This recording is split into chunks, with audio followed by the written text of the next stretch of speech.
Hello? Haya. Abami ntamwemere. Gwemore naende. Asanteni.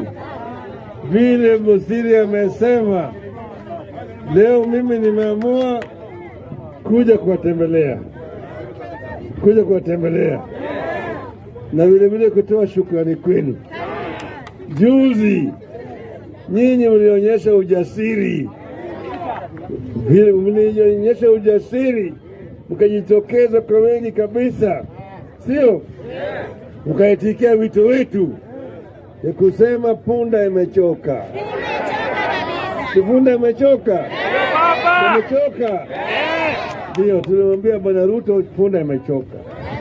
Hii mzigo imekuwa mzito zaidi. Bei ya unga iko juu. Bei ya mafuta, bei ya sukari, kila kitu sio. Ndio Waswahili walisema kibebacho kikivuja nafuu kwa mchukuzi. Mwemole naende. Asanteni. God is good. And all the times. Asanteni sana. Nina furaha tele kukuwa na Wakristo hapa Nyamira siku ya leo. Sasa huyo mjumbe wenu huyo kijana Gisairo na Senator Okongo Mugeni ndio walikuja kunialika.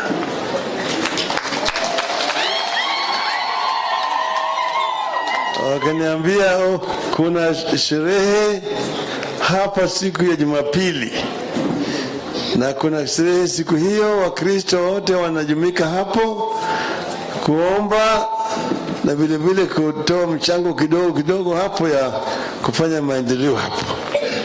Kama mimi nafasi nifike, nikasema mimi nitafika.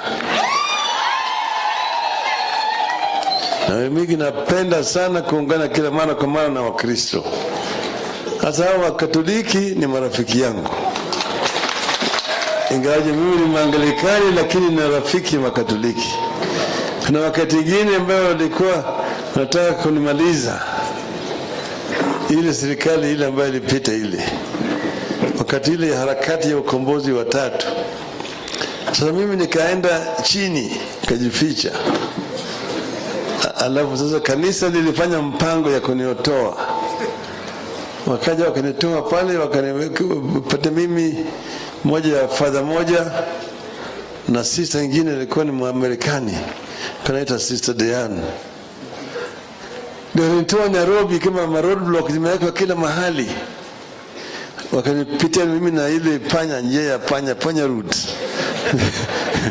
Kafika manake father amekuja, ako na ile nguo ya father, ameweka ile kola. Sister vile vile amejivisha na meupe kama hawa na ile yao ya juu. Na mimi vile vile nikaweka kama father.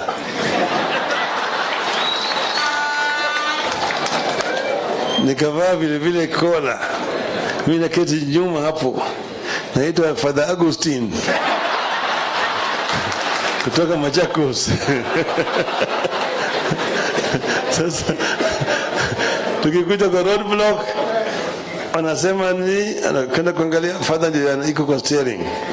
Naangalia sister pande ile, nyuma huko vile vile naona father nyingine.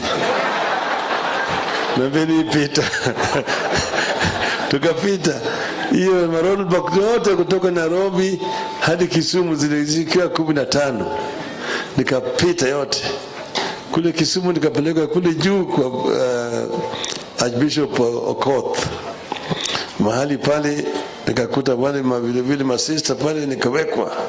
Nasema huyo ni Father Augustine kutoka Machakos. Nikapewa chakula. Baadaye mimi nikatoroka kupitia njia ya ziwa, nikaenda mpaka Uganda, nikaenda Ulaya. Kwa hiyo mimi ni rafiki ya kanisa sana. Nasema shukrani. Kwa sababu kila mara kwa mara mimi naungana na kanisa. Wengine wanasema ati Raila si ni mtu wa shetani. Si yule shetani nani? Wale ambao wanaua watu ni watu wa shetani au ni mtu ambaye anakaa na watu? Sasa mimi nimekuja hapa na wabunge wameongea mambo mengi hapa. Sitaki kuendelea kusema mambo mengi zaidi. Lakini kuna kitu muhimu ambayo wamesema. Ati Wakenya wengi wameona uzito kwa upande ya gharama ya maisha. Sivyo? Wananchi walikuwa wamelia sana, gharama ya maisha imepanda juu. Bei ya unga, bei ya mafuta, bei ya sukari, bei ya stima na kadhalika. Wakaikawa juu sana. Na tukasema mzigo umekuwa mzito. Tukamwambia Bwana Ruto na watu yake ya kwamba Wakenya wanasikia uzito. Waswahili walisema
Haya.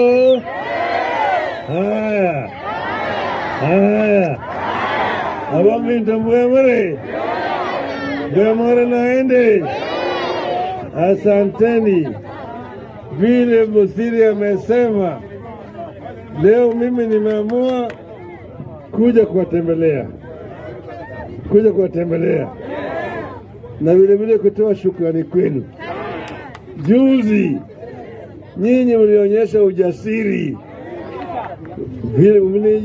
ujasiri, mkajitokeza kwa wengi kabisa, sio?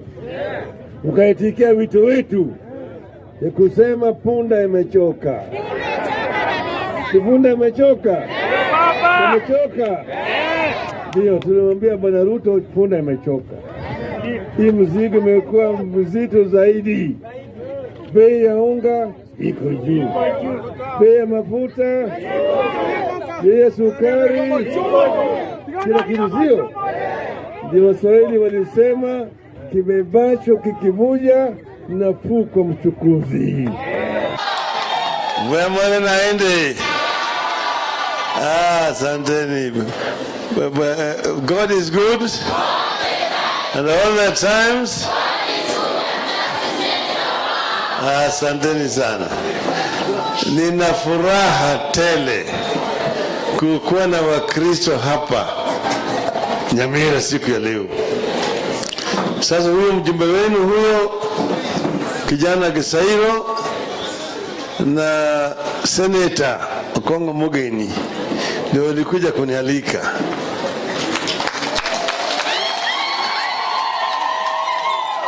Wakaniambia kuna sherehe hapa siku ya Jumapili, na kuna sherehe siku hiyo, Wakristo wote wanajumika hapo kuomba na vile kutoa mchango kidogo hapo ya kufanya maendeleo hapo.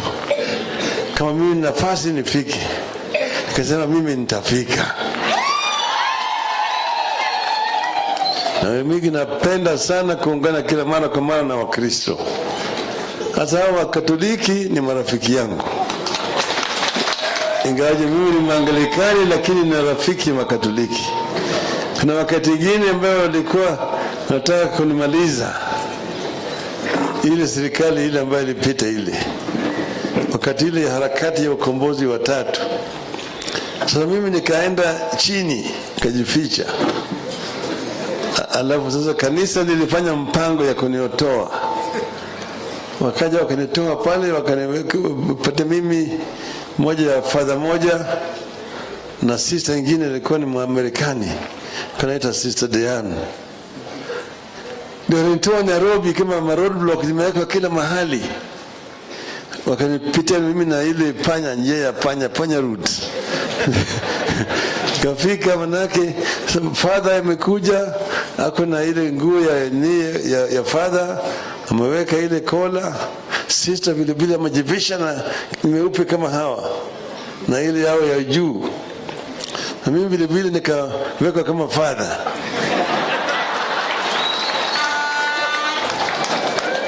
Nikavaa vile kola. Mimi naketi nyuma hapo, naitwa Father Augustine kutoka Machakos. Sasa tukikuja kwa road block, anasema ni anakwenda kuangalia father ndiye iko kwa steering. Naangalia sister pande ile, nyuma huko vile naona father nyingine. Na beni pita. Tukapita hiyo road block yote kutoka Nairobi hadi Kisumu zilizikiwa 15. Nikapita yote. Kule Kisumu nikapeleka kule juu kwa Archbishop Okoth. Mahali pale nikakuta wale vile masista pale, nikawekwa. Nasema huyo ni Father Augustine kutoka Machakos. Nikapewa chakula. Baadaye mimi nikatoroka kupitia njia ya ziwa, nikaenda mpaka Uganda, nikaenda Ulaya. Kwa hiyo mimi ni rafiki ya kanisa sana. Nasema shukrani. Kwa sababu kila mara kwa mara mimi naungana na kanisa. Wengine nasema ati Raila si ni mtu wa shetani. Si ni shetani nani? Wale ambao wanaua watu ni watu wa shetani au ni mtu ambaye anakaa na watu? Sasa mimi nimekuja hapa na wabunge wameongea mambo mengi hapa. Sitaki kuendelea kusema mambo mengi zaidi. Lakini kuna kitu muhimu ambayo wamesema. Ati Wakenya wengi wameona uzito kwa upande ya gharama ya maisha. Sivyo? Wananchi walikuwa wamelia sana, gharama ya maisha imepanda juu. Bei ya unga, bei ya mafuta, bei ya sukari, bei ya stima na kadhalika wakaikawa juu sana. Ndio tukasema mzigo umekuwa mzito. Tukamwambia Bwana Ruto na watu yake ya kwamba Wakenya wanasikia uzito.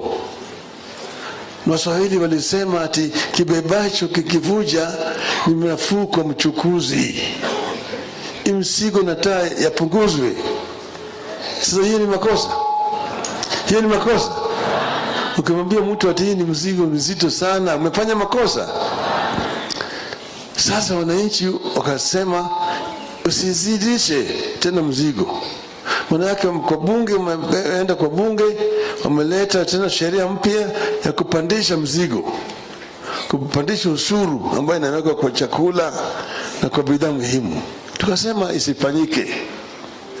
Sasa anaenda kwa bunge kule, anachukua wabunge wengine wanapatia hongo ili wapige kura ya kuunga mkono hiyo mswada.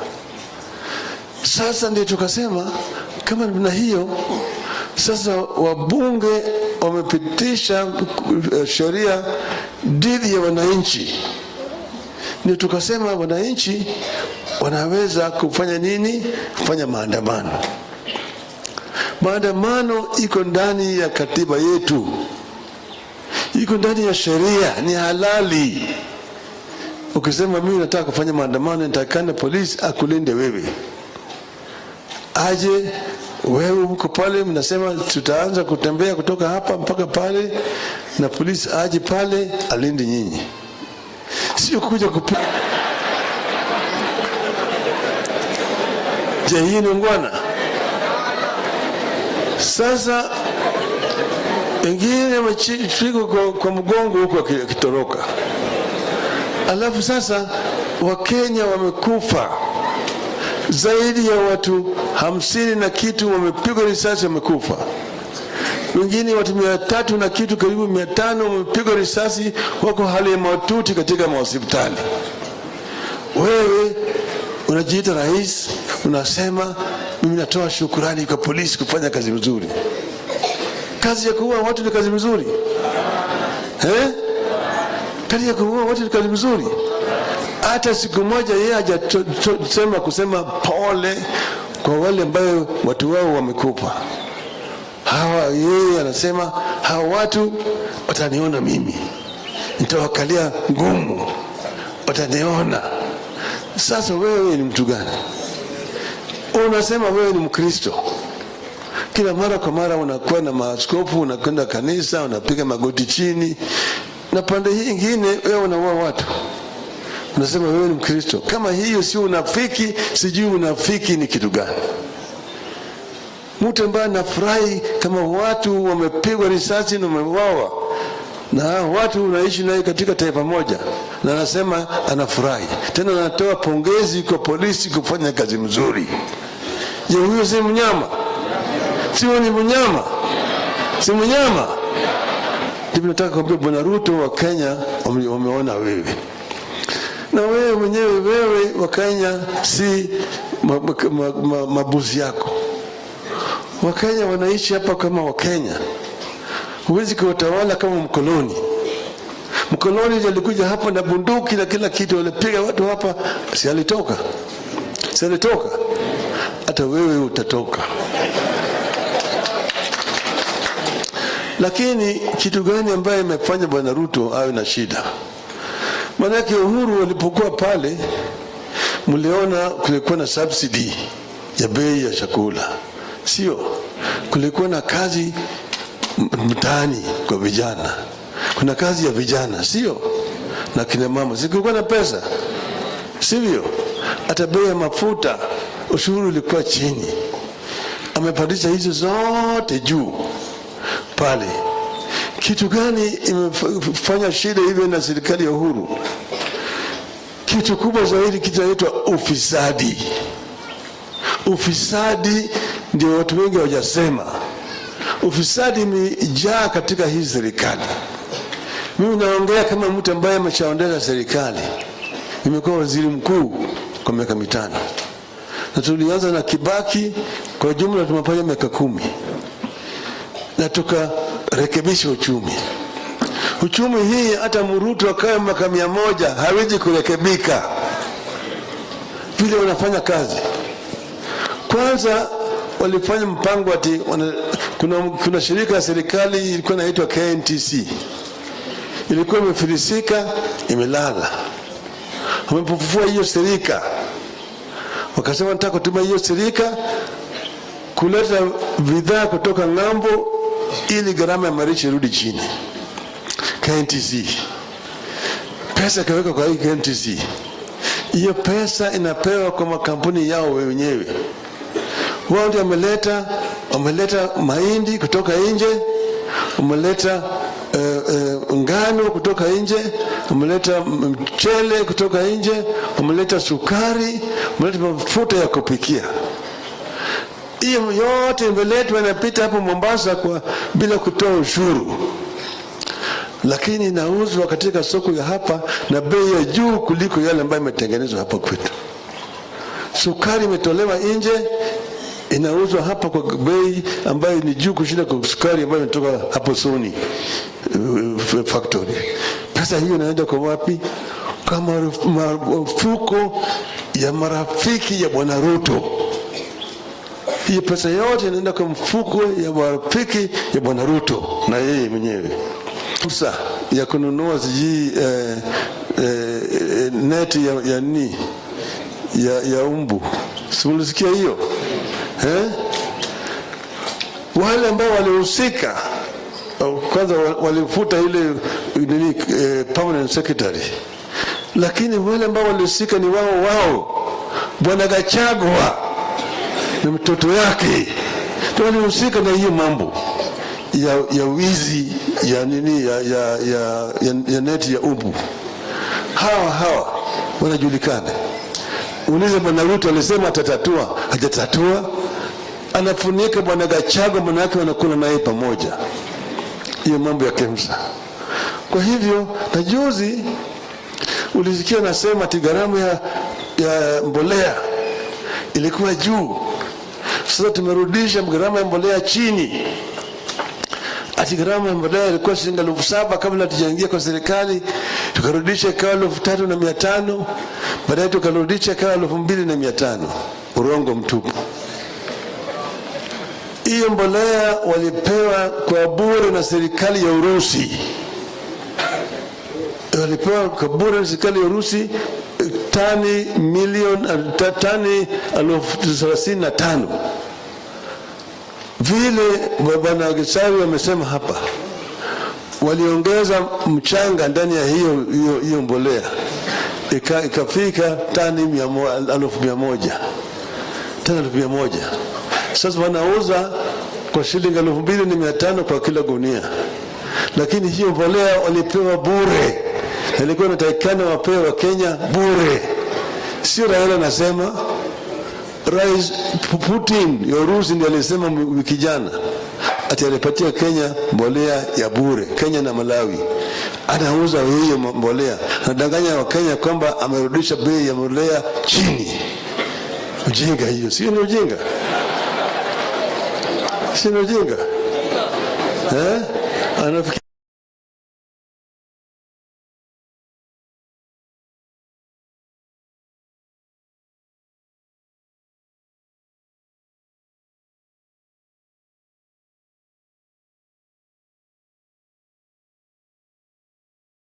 Hello. Haya. Abamvinto mwemore naende. Asanteni. Vile Musiri amesema Leo mimi nimeamua kuja kuwatembelea na vile kutoa shukrani kwenu. Juzi nyinyi mlionyesha ujasiri, mkajitokeza kwa wengi kabisa, sio? Mkaitikia wito wetu ya kusema punda imechoka. Punda imechoka. Ndio tulimwambia Bwana Ruto punda imechoka. Hii mzigo imekuwa mzito zaidi. Bei ya unga iko juu, bei ya mafuta, bei ya sukari, kila kitu, sio? Ndio Waswahili walisema kibebacho kikivuja nafuu kwa mchukuzi. Wema naende. Asanteni. God is good and all the times. Asanteni sana. Nina furaha tele kukuwa na Wakristo hapa Nyamira siku ya leo. Sasa huyo mjumbe wenu huyo kijana Gisairo na Senator Okongo Mugeni ndio walikuja kunialika.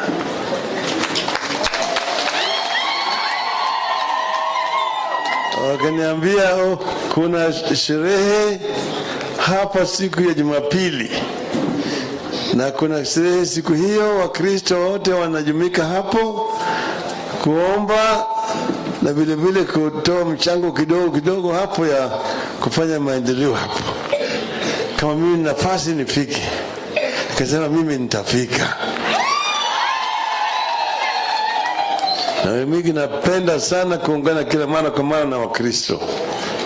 Hasa Wakatoliki ni marafiki yangu. Ingawaje mimi ni Mwangalikani, lakini ni rafiki wa Katoliki.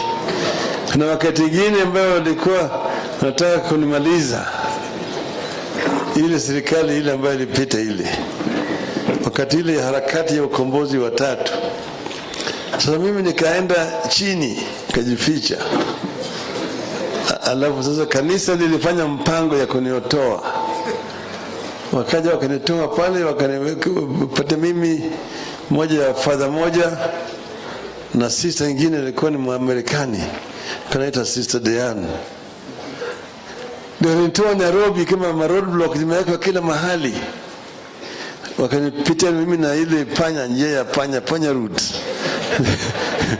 Kafika manake father amekuja, ako na ile nguo ya father, ameweka ile kola. Sister vile amejivisha na nimeupe kama hawa na ile yao ya juu, na mimi vile nikaweka kama father.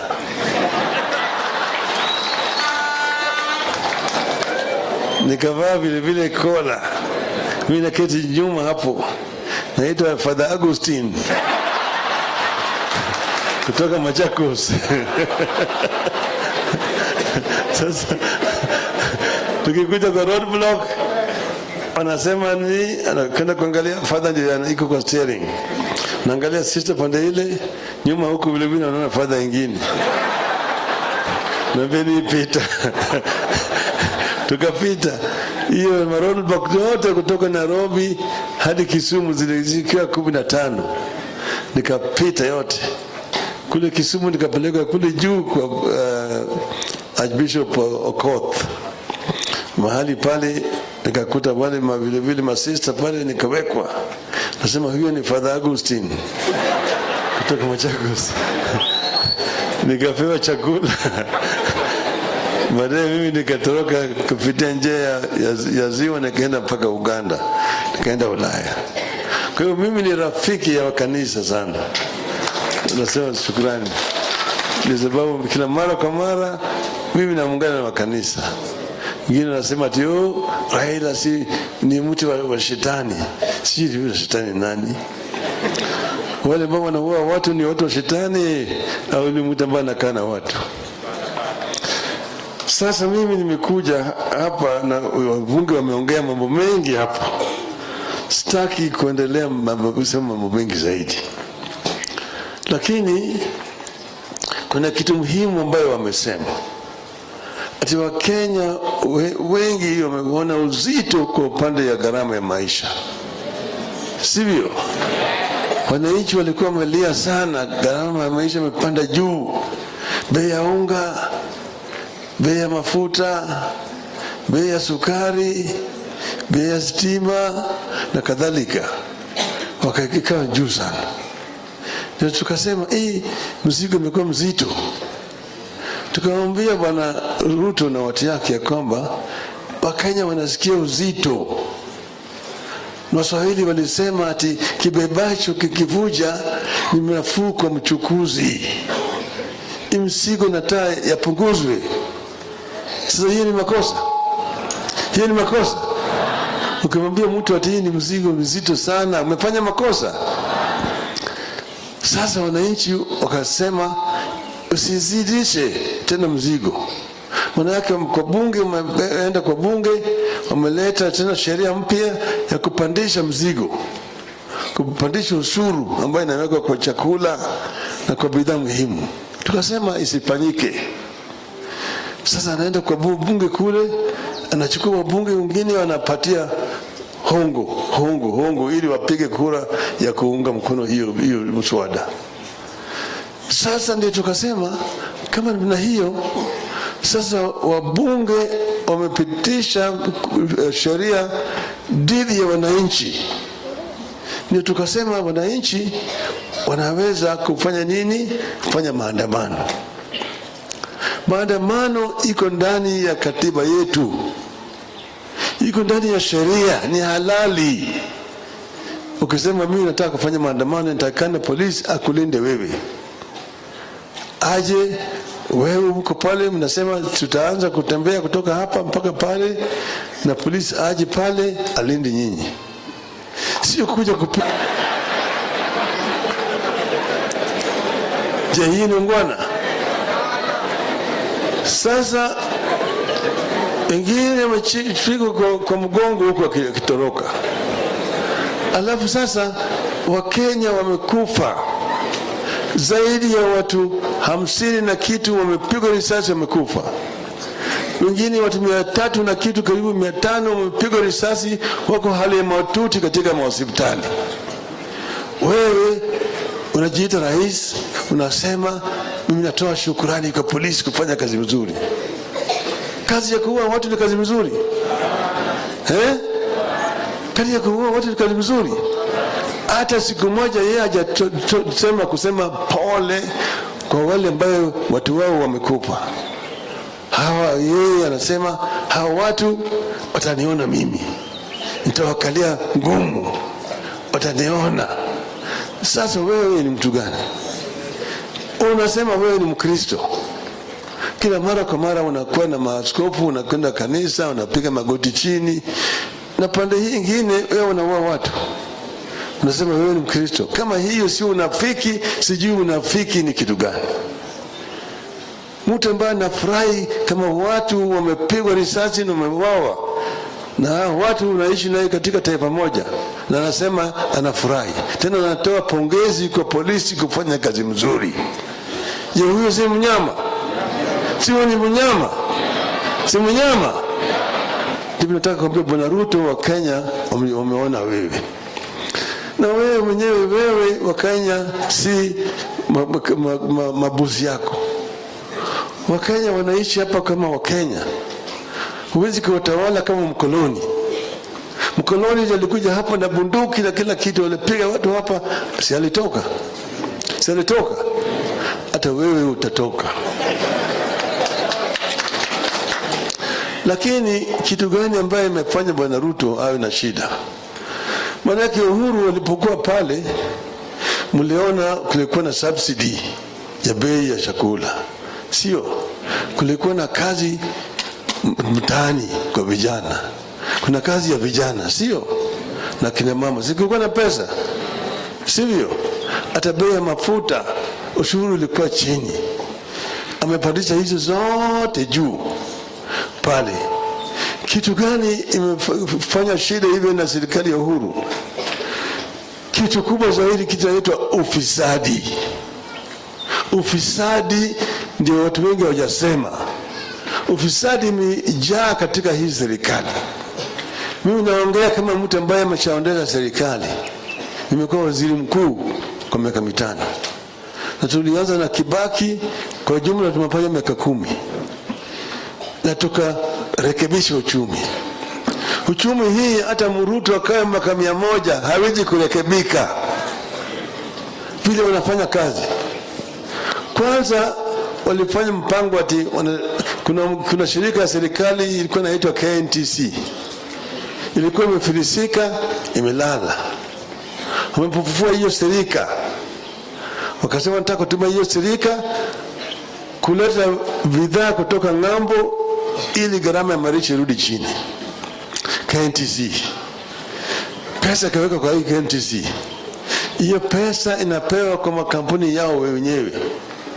Wao ndio wameleta mahindi kutoka nje, wameleta ngano kutoka nje, wameleta mchele kutoka nje, wameleta sukari, wameleta mafuta ya kupikia. Hiyo yote imeletwa inapita hapo Mombasa bila kutoa ushuru. Lakini inauzwa katika soko ya hapa na bei ya juu kuliko yale ambayo imetengenezwa hapa kwetu.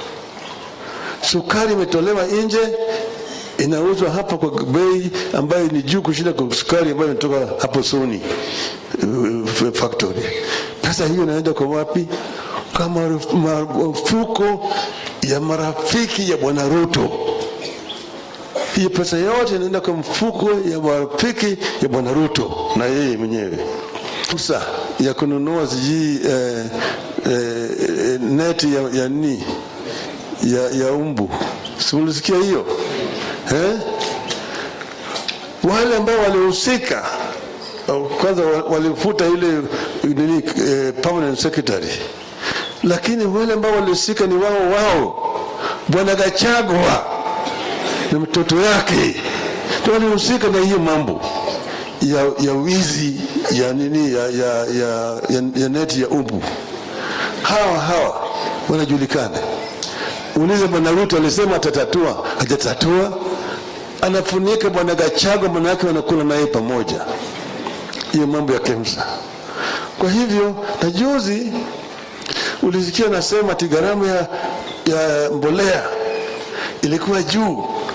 Sasa tumerudisha gharama ya mbolea chini. Ati gharama ya mbolea ilikuwa shilingi 7,000 kabla tujaingia kwa serikali, tukarudisha ikawa 3,500, baadaye tukarudisha ikawa 2,500. Urongo mtupu. Hiyo mbolea walipewa kwa bure na serikali ya Urusi. Walipewa kwa bure na serikali ya Urusi tani 35,000.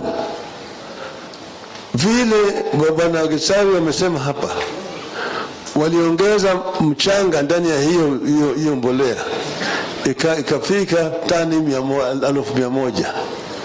Tani 100,000. Sasa wanauza kwa shilingi 2,500 kwa kila gunia. Lakini hiyo mbolea walipewa bure. Ilikuwa inatakikana wapewe wa Kenya bure. Sio Raila anasema. Rais Putin ya Urusi ndiye alisema wiki jana ati alipatia Kenya mbolea ya bure. Kenya na Malawi anauza hiyo mbolea, anadanganya wa Kenya kwamba amerudisha bei ya mbolea chini. Ujinga hiyo, sio ni ujinga? Sio ni ujinga? Anafikiri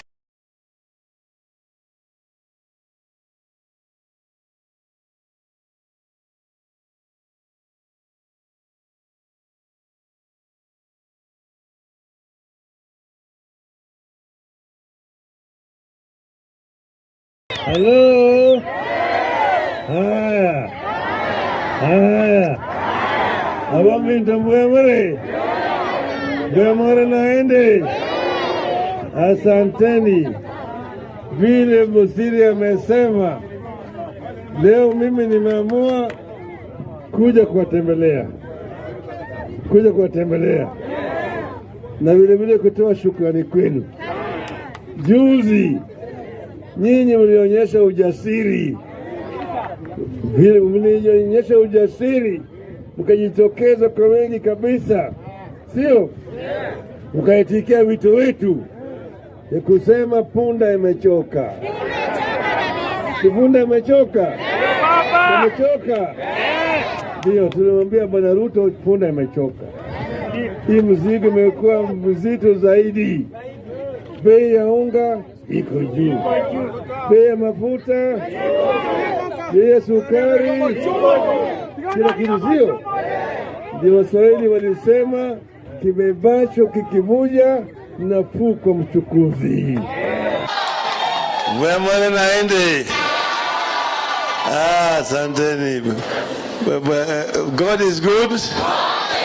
And all the times. Asanteni sana. Nina furaha tele kukuwa na Wakristo hapa Nyamira siku ya leo. Sasa huyo mjumbe wenu huyo kijana Gisairo na seneta Okongo Mugeni ndio walikuja kunialika.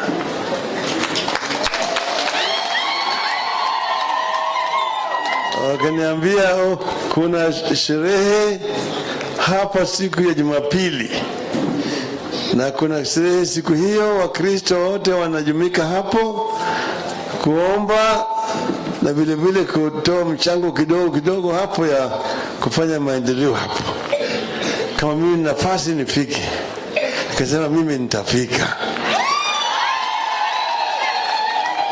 Na mimi napenda sana kuungana kila mara kwa mara na Wakristo. Hata hao Wakatoliki ni marafiki yangu. Ingawaje mimi ni Mwangalikani, lakini ni rafiki wa Katoliki.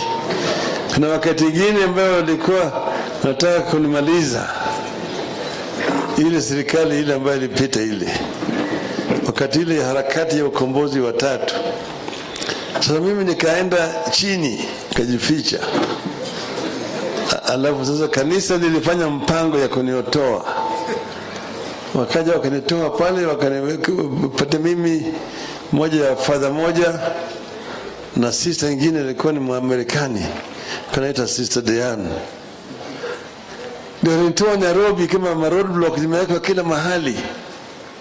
Wakanipitia mimi na ile panya, njia ya panya route. Kafika manake father amekuja, ako na ile nguo ya father, ameweka ile kola. Sister vile vile amejivisha na meupe kama hawa na ile yao ya juu. Na mimi vile vile nikaweka kama father.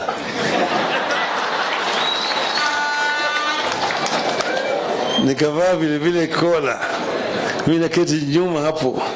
Naitwa Father Augustine kutoka Machakos. Sasa tukikuja kwa roadblock wanasema ni anakwenda kuangalia father ndiye iko kwa steering. Naangalia sister pande ile, nyuma huko vile vile naona father nyingine. Na beni pita. Tukapita hiyo roadblock yote kutoka Nairobi hadi Kisumu zilizikiwa 15. Nikapita yote. Kule Kisumu nikapeleka kule juu kwa Archbishop Okoth. Mahali pale nikakuta wale vile vile masista pale, nikawekwa. Nasema huyo ni Father Augustine kutoka Machakos. Nikapewa chakula. Baadaye mimi nikatoroka kupitia njia ya ziwa nikaenda mpaka Uganda. Nikaenda Ulaya. Kwa hiyo mimi ni rafiki ya kanisa sana. Nasema shukrani. Kwa sababu kila mara kwa mara mimi naungana na kanisa. Wengine nasema ati Raila si ni mtu wa shetani. Si yule shetani nani? Wale ambao wanaua watu ni watu wa shetani au ni mtu ambaye anakaa na watu? Sasa mimi nimekuja hapa na wabunge wameongea mambo mengi hapa. Sitaki kuendelea kusema mambo mengi zaidi. Lakini kuna kitu muhimu ambayo wamesema. Ati Wakenya wengi wameona uzito kwa upande ya gharama ya maisha. Sivyo? Wananchi walikuwa wamelia sana, gharama ya maisha imepanda juu. bei ya unga, bei ya mafuta, bei ya sukari, bei ya stima na kadhalika, wakaikawa juu sana. Ndio tukasema mzigo umekuwa mzito. Tukamwambia Bwana Ruto na watu yake ya kwamba Wakenya wanasikia uzito. Na Waswahili walisema ati kibebacho kikivuja ni nafuu kwa mchukuzi. Mzigo nataka yapunguzwe. Sasa hiyo ni makosa. Hiyo ni makosa. Ukimwambia mtu ati hii ni mzigo mzito sana, umefanya makosa. Sasa wananchi wakasema usizidishe tena mzigo. Maana yake kwa bunge, umeenda kwa bunge, wameleta tena sheria mpya ya kupandisha mzigo, kupandisha ushuru ambayo inawekwa kwa chakula na kwa bidhaa muhimu. Tukasema isifanyike. Sasa anaenda kwa bunge kule, anachukua wabunge wengine wanapatia hongo ili wapige kura ya kuunga mkono hiyo mswada. Sasa ndio tukasema kama na hiyo sasa wabunge wamepitisha sheria dhidi ya wananchi. Ndio tukasema wananchi wanaweza kufanya nini? Kufanya maandamano. Maandamano iko ndani ya katiba yetu, iko ndani ya sheria, ni halali. Ukisema mimi nataka kufanya maandamano, nitakana polisi akulinde wewe. Aje wewe uko pale, mnasema tutaanza kutembea kutoka hapa mpaka pale, na polisi aje pale alinde nyinyi, sio kuja kupiga. Je, hii ni ngwana? Sasa wengine wamechikwa kwa mgongo huko akitoroka. Alafu sasa Wakenya wamekufa. Zaidi ya watu 50 na kitu wamepigwa risasi wamekufa. Wengine watu 300 na kitu karibu 500 wamepigwa risasi, wako hali ya mahututi katika hospitali. Wewe unajiita rais, unasema mimi natoa shukrani kwa polisi kufanya kazi nzuri. Kazi ya kuua watu ni kazi nzuri? Kazi ya kuua watu ni kazi nzuri? Hata siku moja yeye hajasema kusema pole kwa wale ambao watu wao wamekufa. Yeye anasema hawa watu wataniona mimi, nitawakalia ngumu, wataniona. Sasa wewe ni mtu gani? Unasema wewe ni Mkristo, kila mara kwa mara unakuwa na maaskofu, unakwenda kanisa, unapiga magoti chini, na pande hii nyingine wewe unaua watu. Unasema wewe ni Mkristo. Kama hiyo sio unafiki, sijui unafiki ni kitu gani? Mtu ambaye anafurahi kama watu wamepigwa risasi na wameuawa, na watu unaishi naye katika taifa moja, na anasema anafurahi, tena anatoa pongezi kwa polisi kufanya kazi mzuri. Je, huyo si mnyama? Sio ni mnyama? Si mnyama? Ndipo nataka kuambia Bwana Ruto, wa Kenya wameona wewe. Na wewe mwenyewe, wewe wa Kenya si mabuzi yako. Wakenya wanaishi hapa kama Wakenya. Huwezi kuwatawala kama mkoloni. Mkoloni alikuja hapa na bunduki na kila kitu, alipiga watu hapa, si alitoka? Si alitoka? Hata wewe utatoka. Lakini kitu gani ambaye imefanya Bwana Ruto awe na shida? Manake Uhuru walipokuwa pale, mliona kulikuwa na subsidy ya bei ya chakula, sio? Kulikuwa na kazi mtaani kwa vijana, kuna kazi ya vijana, sio? Na kina mama, kulikuwa na pesa, sivyo? Hata bei ya mafuta ushuru ulikuwa chini. Amepandisha hizo zote juu pale. Kitu gani imefanya shida hivyo na serikali ya Uhuru? Kitu kubwa zaidi kinaitwa ufisadi. Ufisadi ndio watu wengi hawajasema. Ufisadi imejaa katika hii serikali. Mimi naongea kama mtu ambaye ameshaondoka serikali. Nimekuwa waziri mkuu kwa miaka 5. Na tulianza na Kibaki Kwa jumla tumefanya miaka 10 na tukarekebisha uchumi. Uchumi hii hata Ruto akae miaka 100 hawezi kurekebika vile wanafanya kazi. Kwanza walifanya mpango ati kuna shirika la serikali ilikuwa inaitwa KNTC, ilikuwa imefilisika, imelala. Wamepofufua hiyo serika, wakasema nataka kutumia hiyo serika kuleta bidhaa kutoka ng'ambo ili gharama ya maisha irudi chini. KNTC pesa kaweka kwa hii KNTC. Hiyo pesa inapewa kwa makampuni yao wenyewe. Wao ndio wameleta mahindi kutoka nje, wameleta ngano kutoka nje, wameleta mchele kutoka nje, wameleta sukari, wameleta mafuta ya kupikia.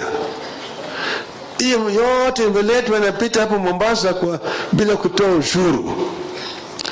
Lakini inauzwa katika soko ya hapa na bei ya juu kuliko yale ambayo imetengenezwa hapa kwetu.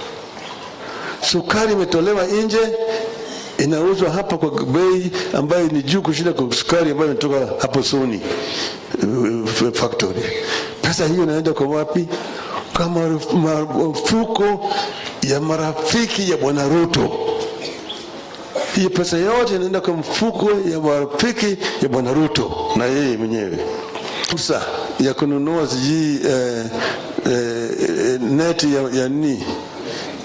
ya umbu. Simulisikia hiyo? Wale ambao walihusika kwanza walifuta ile permanent secretary. Lakini wale ambao walihusika ni wao. Bwana Gachagua na mtoto yake ndio walihusika na hiyo mambo ya wizi ya neti ya umbu. Hawa wanajulikana. Uliza Bwana Ruto alisema atatatua, hajatatua. Anafunika Bwana Gachagua, manake wanakula naye pamoja. Hiyo mambo ya KEMSA. Kwa hivyo na juzi ulisikia nasema ati gharama ya mbolea ilikuwa juu. Sasa tumerudisha gharama ya mbolea chini. Ati gharama ya mbolea ilikuwa shilingi 7,000 kabla tujaingia kwa serikali, tukarudisha ikawa 3,500, baadaye tukarudisha ikawa 2,500. Urongo mtupu. Hiyo mbolea walipewa kwa bure na serikali ya Urusi. Walipewa kwa bure na serikali ya Urusi tani 35,000. Vile Bwana Gisawi wamesema hapa, waliongeza mchanga ndani ya hiyo mbolea ikafika tani 100,000. Tani 100,000. Sasa wanauza kwa shilingi 2,500 kwa kila gunia. Lakini hiyo mbolea walipewa bure. Ilikuwa inatakikana wapewe wa Kenya bure. Sio Raila nasema, Rais Putin ya Urusi ndiye alisema wiki jana ati alipatia Kenya mbolea ya bure. Kenya na Malawi anauza hiyo mbolea, anadanganya wa Kenya kwamba amerudisha bei ya mbolea chini. Ujinga hiyo, sio ni ujinga? Sio ni ujinga? Anafikiri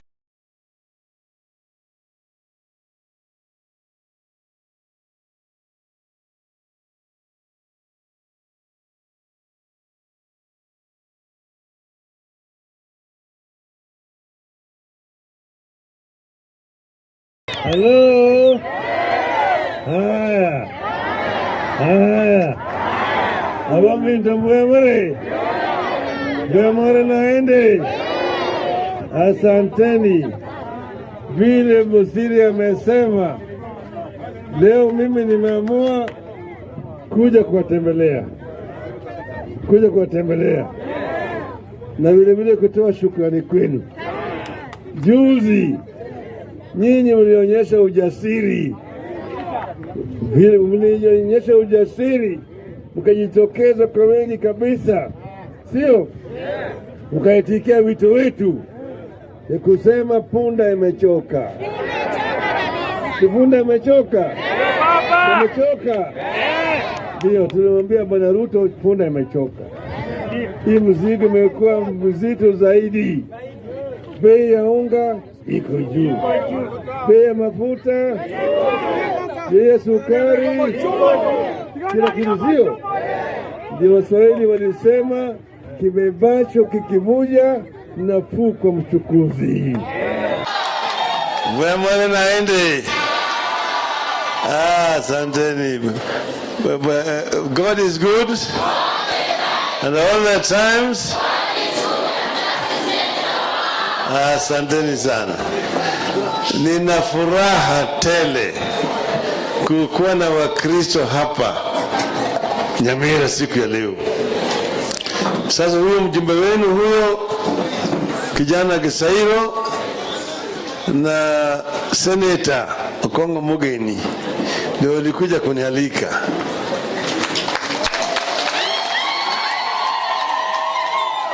Wakaniambia kuna sherehe hapa siku ya Jumapili, na kuna sherehe siku hiyo, Wakristo wote wanajumika hapo kuomba na vile vile kutoa mchango kidogo kidogo hapo ya kufanya maendeleo hapo.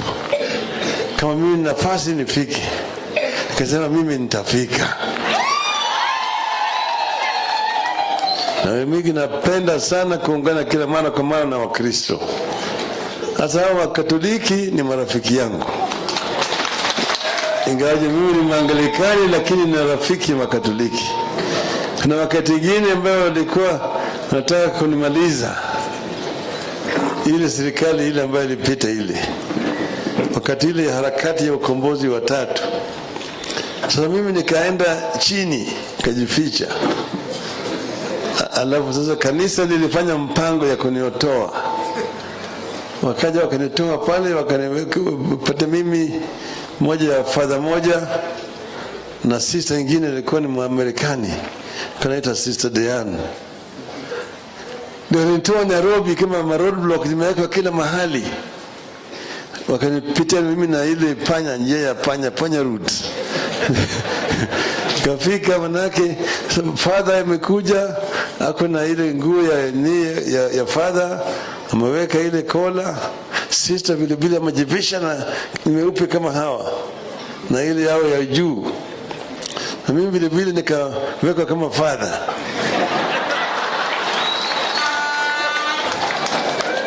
Nikavaa vile vile kola. Mimi naketi nyuma hapo, naitwa Father Augustine kutoka Machakos.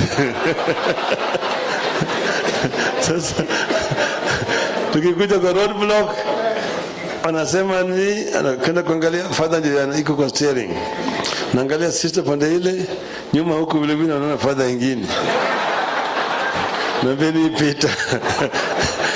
Tukapita hiyo roadblock yote kutoka Nairobi hadi Kisumu, zilizikia 15.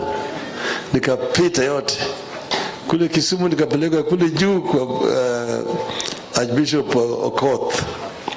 Mahali pale nikakuta wale vile vile masista pale, nikawekwa. Nasema huyo ni Father Augustine kutoka Machakos. Nikapewa chakula. Baadaye mimi nikatoroka kupitia njia ya ziwa, nikaenda mpaka Uganda, nikaenda Ulaya.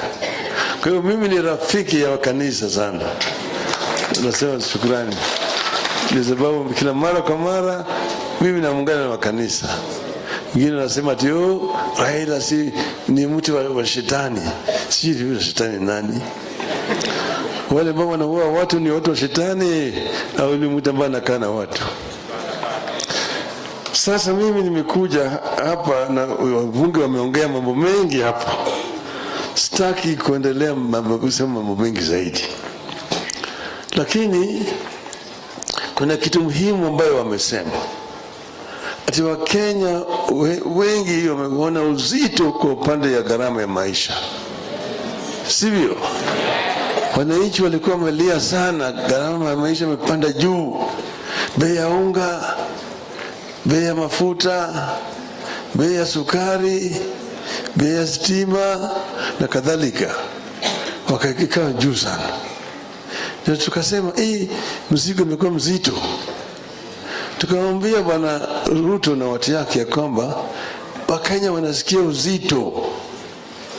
Waswahili walisema ati kibebacho kikivuja ni nafuu kwa mchukuzi. Mzigo na taa yapunguzwe. Sasa hiyo ni makosa. Hiyo ni makosa. Ukimwambia mtu ati hii ni mzigo mzito sana, umefanya makosa. Sasa wananchi wakasema usizidishe tena mzigo.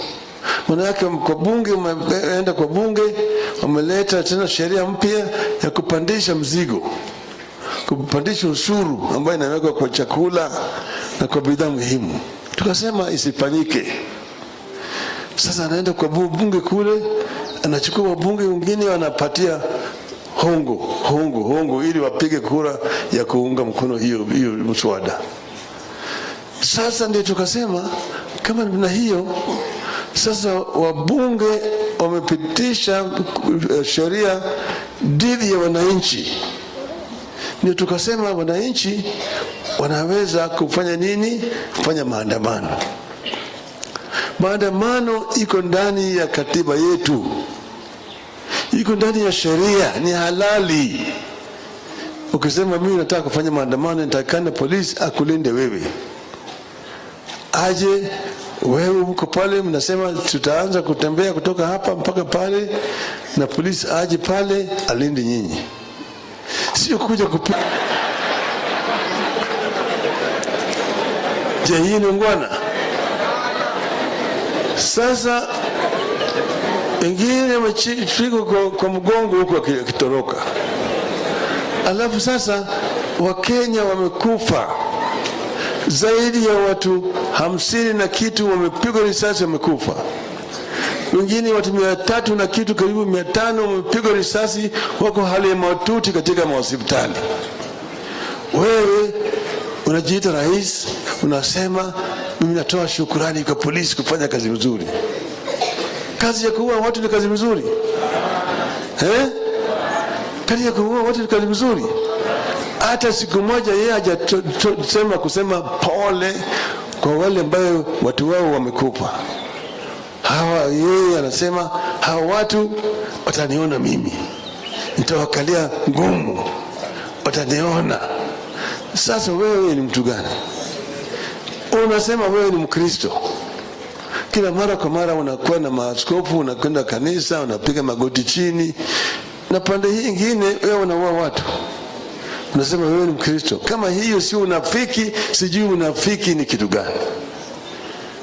Mtu ambaye anafurahi kama watu wamepigwa risasi na wameuawa, na watu unaishi naye katika taifa moja, na anasema anafurahi, tena anatoa pongezi kwa polisi kufanya kazi nzuri. Je, huyo si mnyama? Si ni mnyama? Si mnyama? Ndipo nataka kuambia Bwana Ruto, wa Kenya wameona wewe. Na wewe mwenyewe, wewe wa Kenya si mabuzi yako. Wakenya wanaishi hapa kama Wakenya. Huwezi kuwatawala kama mkoloni. Mkoloni alikuja hapa na bunduki na kila kitu, alipiga watu hapa, si alitoka? Si alitoka? Hata wewe utatoka. Lakini kitu gani ambaye imefanya Bwana Ruto awe na shida? Maana yake Uhuru alipokuwa pale, mliona kulikuwa na subsidy ya bei ya chakula. Sio? Kulikuwa na kazi mtaani kwa vijana. Kuna kazi ya vijana, sio? Na kina mama. Kulikuwa na pesa. Sivyo? Hata bei ya mafuta, ushuru ulikuwa chini. Amepandisha hizo zote juu pale. Kitu gani imefanya shida hivyo na serikali ya Uhuru? Kitu kubwa zaidi kinaitwa ufisadi. Ufisadi ndio watu wengi hawajasema. Ufisadi imejaa katika hii serikali. Mimi naongea kama mtu ambaye ameshaondoka serikali. Nimekuwa waziri mkuu kwa miaka 5. Na tulianza na Kibaki, kwa jumla tumefanya miaka 10. Na tukarekebisha uchumi. Uchumi hii hata Ruto akae miaka 100 hawezi kurekebika. Vile wanafanya kazi. Kwanza walifanya mpango ati Kuna shirika ya serikali ilikuwa inaitwa KNTC, ilikuwa imefilisika, imelala. Wamepofufua hiyo shirika, wakasema nataka kutumia hiyo shirika kuleta bidhaa kutoka ng'ambo ili gharama ya maisha irudi chini. KNTC pesa kaweka kwa hii KNTC. Hiyo pesa inapewa kwa makampuni yao wenyewe. Wao ndio wameleta mahindi kutoka nje, wameleta ngano kutoka nje, wameleta mchele kutoka nje, wameleta sukari, wameleta mafuta ya kupikia. Hiyo yote imeletwa inapita hapo Mombasa bila kutoa ushuru. Lakini inauzwa katika soko ya hapa na bei ya juu kuliko yale ambayo imetengenezwa hapa kwetu. Sukari imetolewa nje, inauzwa hapa kwa bei ambayo ni juu kushinda kwa sukari ambayo inatoka hapo Sony factory. Pesa hiyo inaenda kwa wapi? Kama mafuko ya marafiki ya Bwana Ruto. Hii pesa yote inaenda kwa mfuko ya marafiki ya Bwana Ruto na yeye mwenyewe. Fursa ya kununua neti ya umbu. Simulisikia hiyo? Wale ambao walihusika kwanza walifuta ile permanent secretary. Lakini wale ambao walihusika ni wao. Bwana Gachagua na mtoto yake ndio walihusika na hiyo mambo ya wizi ya neti ya umbu. Hawa wanajulikana. Ulize Bwana Ruto alisema atatatua, hajatatua. Anafunika Bwana Gachagua, maana yake wanakula naye pamoja. Hiyo mambo ya KEMSA. Kwa hivyo na juzi ulisikia nasema ati gharama ya mbolea ilikuwa juu. Sasa tumerudisha gharama ya mbolea chini. Ati gharama ya mbolea ilikuwa shilingi 7,000 kabla tujaingia kwa serikali, tukarudisha ikawa 3,500, baadaye tukarudisha ikawa 2,500. Urongo mtupu. Hiyo mbolea walipewa kwa bure na serikali ya Urusi. Walipewa kwa bure na serikali ya Urusi tani 35,000. Vile Bwana Gachagua wamesema hapa, waliongeza mchanga ndani ya hiyo mbolea, ikafika tani 100,000. Tani 100,000. Sasa wanauza kwa shilingi 2,500 kwa kila gunia. Lakini hiyo mbolea walipewa bure. Ilikuwa inatakikana wapewe wa Kenya bure.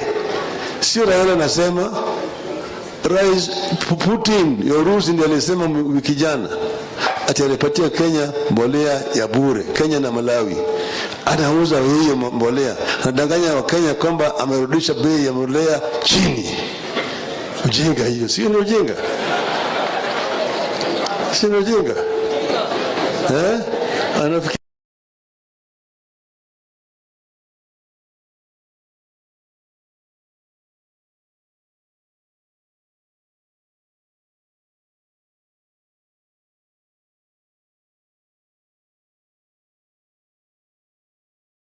Hello.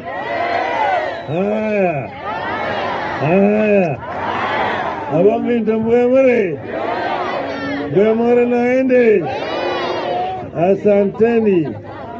Vile Musiri amesema, leo mimi nimeamua kuja kuwatembelea. Na vile kutoa shukrani kwenu. Juzi nyinyi mlionyesha ujasiri. Vile mlionyesha ujasiri, mkajitokeza kwa wengi kabisa.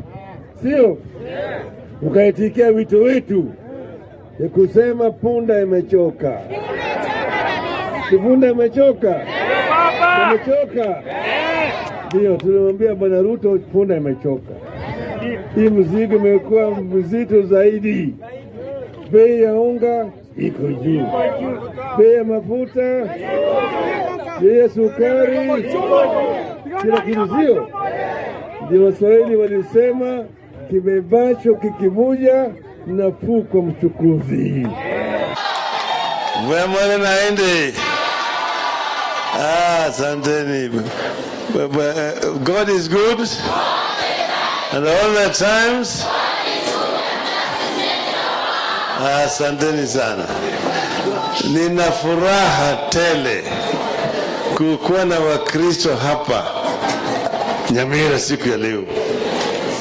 Sasa huyo mjumbe wenu huyo kijana Gisairo na Senator Okongo Mugeni ndio walikuja kunialika.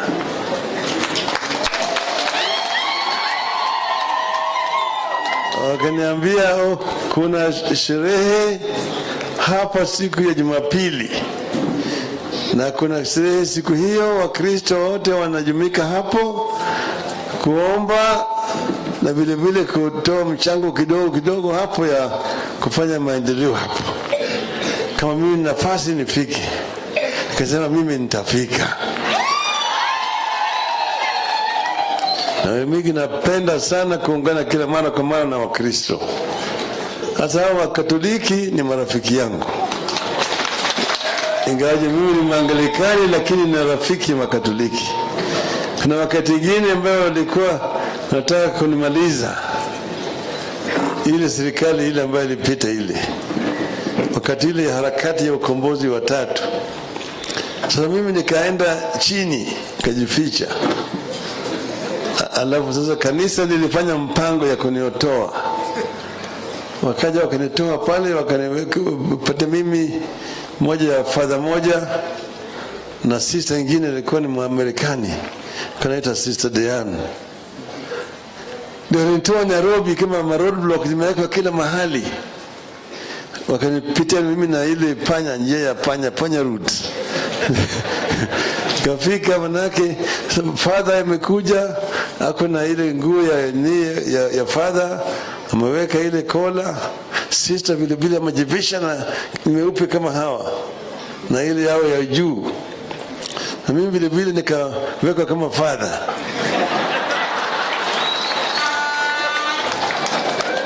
Nikavaa vile vile kola. Mimi naketi nyuma hapo, naitwa Father Augustine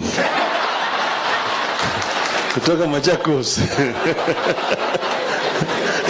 Sasa tukikuja kwa roadblock, wanasema ni anakwenda kuangalia father ndiye iko kwa steering, naangalia sister pande ile nyuma, huko vile vile naona father nyingine na beni pita. Tukapita hiyo roadblock yote kutoka Nairobi hadi Kisumu zilizikia 15. Nikapita yote kule Kisumu, nikapeleka kule juu kwa Archbishop Okoth. Mahali pale nikakuta wale vile vile masista pale, nikawekwa. Nasema huyo ni Father Augustine kutoka Machakos. Nikapewa chakula. Baadaye mimi nikatoroka kupitia njia ya ziwa, nikaenda mpaka Uganda, nikaenda Ulaya. Kwa hiyo mimi ni rafiki ya kanisa sana. Nasema shukrani. Kwa sababu kila mara kwa mara mimi naungana na kanisa. Wengine wanasema ati Raila si ni mtu wa shetani. Si yule shetani nani? Wale ambao wanaua watu ni watu wa shetani au ni mtu ambaye anakaa na watu? Sasa mimi nimekuja hapa na wabunge wameongea mambo mengi hapa. Sitaki kuendelea kusema mambo mengi zaidi. Lakini kuna kitu muhimu ambayo wamesema. Ati Wakenya wengi wameona uzito kwa upande ya gharama ya maisha. Sivyo? Wananchi walikuwa wamelia sana, gharama ya maisha imepanda juu. Bei ya unga, bei ya mafuta, bei ya sukari, bei ya stima na kadhalika. Wakakaa juu sana. Na tukasema mzigo umekuwa mzito. Tukamwambia Bwana Ruto na watu yake ya kwamba Wakenya wanasikia uzito. Waswahili walisema ati kibebacho kikivuja ni nafuu kwa mchukuzi. Mzigo nataka yapunguzwe. Sasa hiyo ni makosa, hiyo ni makosa. Ukimwambia mtu ati hii ni mzigo mzito sana, umefanya makosa. Sasa wananchi wakasema usizidishe tena mzigo. Maana yake kwa bunge, wameenda kwa bunge, wameleta tena sheria mpya ya kupandisha mzigo, kupandisha ushuru ambayo inawekwa kwa chakula na kwa bidhaa muhimu. Tukasema isifanyike. Sasa anaenda kwa bunge kule, anachukua wabunge wengine wanapatia hongo ili wapige kura ya kuunga mkono hiyo mswada. Sasa ndio tukasema kama na hiyo sasa wabunge wamepitisha sheria dhidi ya wananchi. Ndio tukasema wananchi wanaweza kufanya nini? Kufanya maandamano. Maandamano iko ndani ya katiba yetu, iko ndani ya sheria, ni halali. Ukisema mimi nataka kufanya maandamano, nitakana polisi akulinde wewe. Aje wewe uko pale, mnasema tutaanza kutembea kutoka hapa mpaka pale, na polisi aje pale alinde nyinyi, sio kuja kupiga. Je, hii ni ungwana?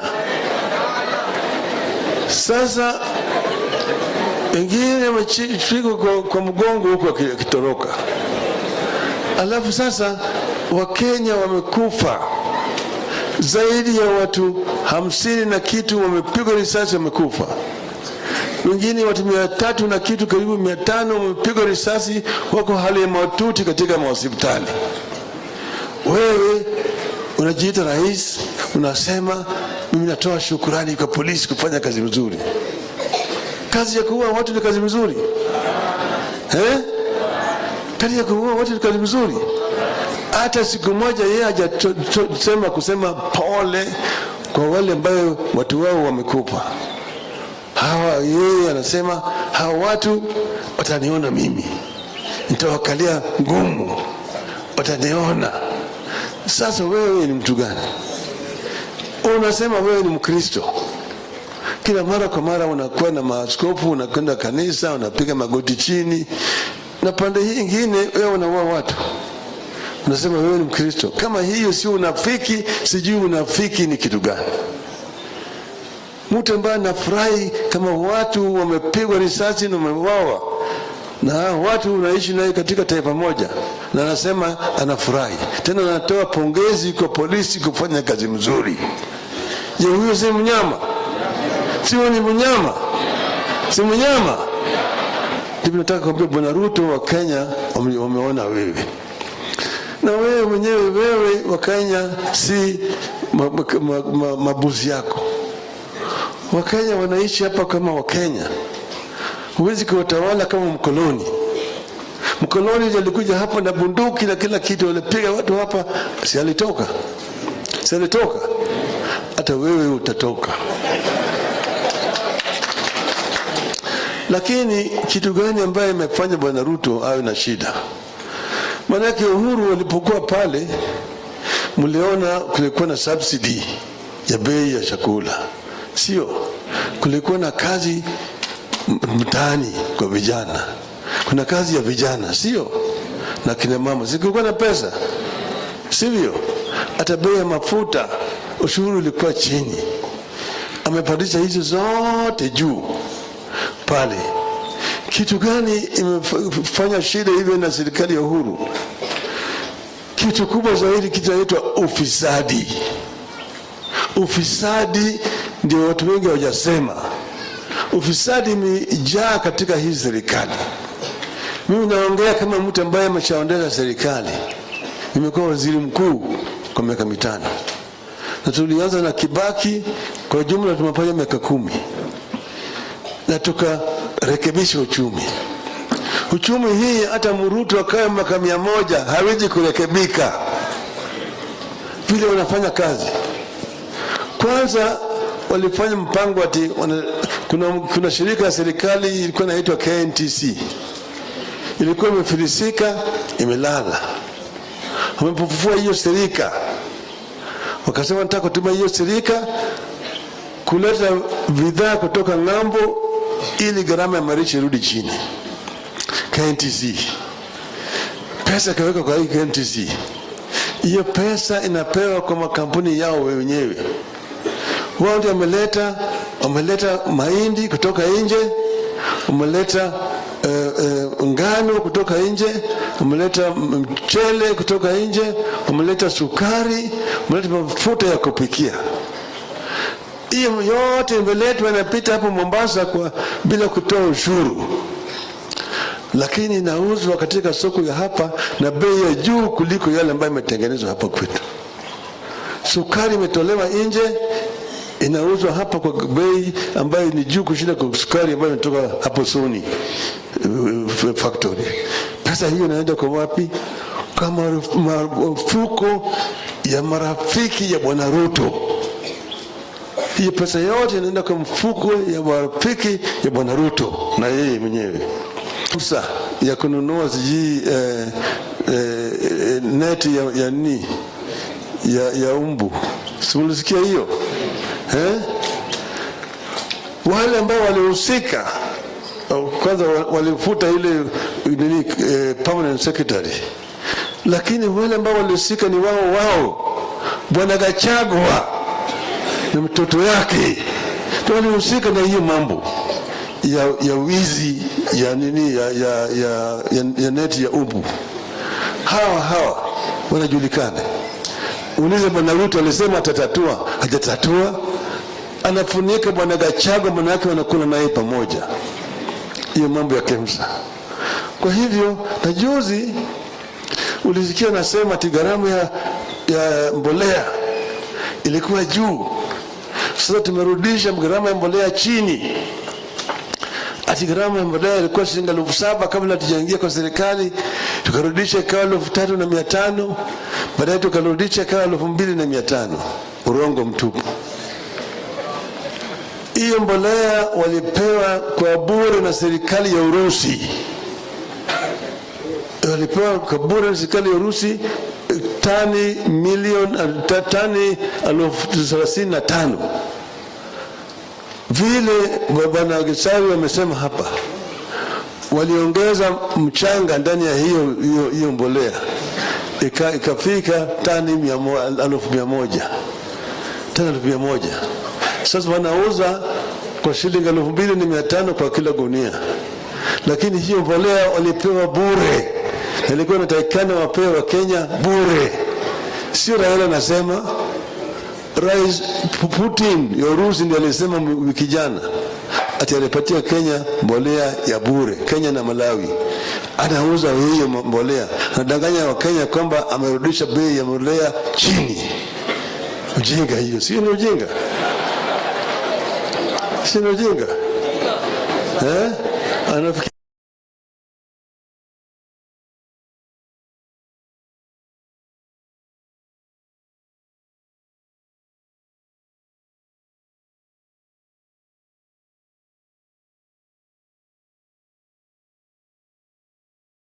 Hello.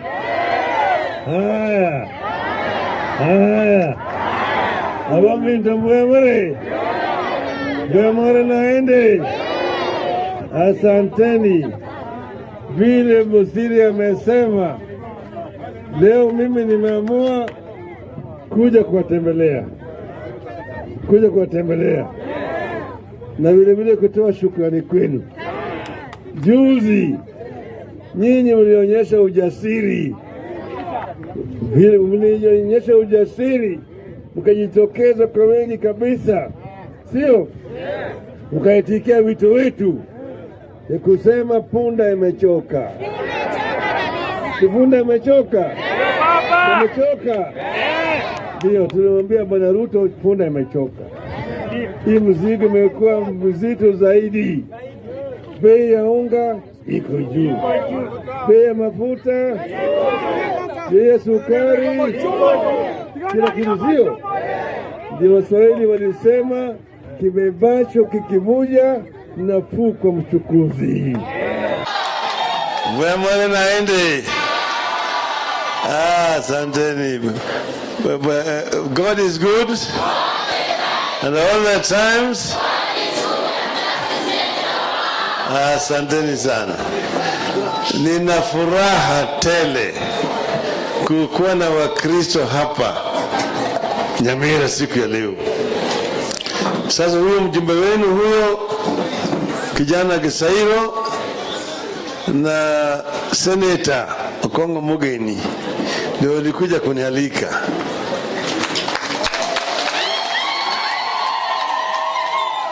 Wakaniambia kuna sherehe hapa siku ya Jumapili, na kuna sherehe siku hiyo, Wakristo wote wanajumika hapo kuomba na vile vile kutoa mchango kidogo kidogo hapo ya kufanya maendeleo hapo.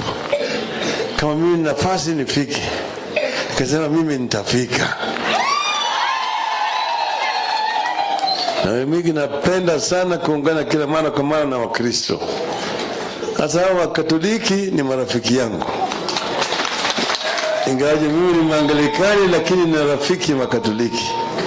Kuna wakati mwingine ambao walikuwa wanataka kunimaliza ile serikali ile ambayo ilipita ile.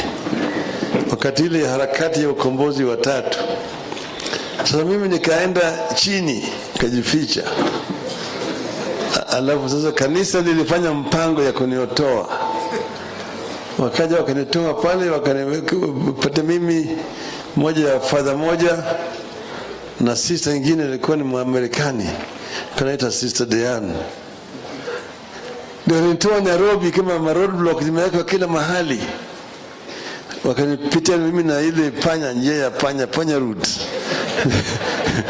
Kafika manake father amekuja, ako na ile nguo ya father, ameweka ile kola.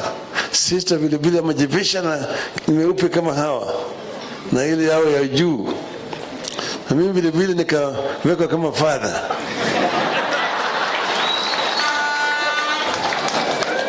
Nikavaa vile vile kola. Mimi naketi nyuma hapo, naitwa Father Augustine kutoka Machakos. Sasa tukikuja kwa roadblock, anasema ni anakwenda kuangalia father ndio iko kwa steering, naangalia sister pande ile nyuma, huko vile vile naona father nyingine, na beni pita. Tukapita hiyo roadblock yote kutoka Nairobi hadi Kisumu, zilizikiwa 15.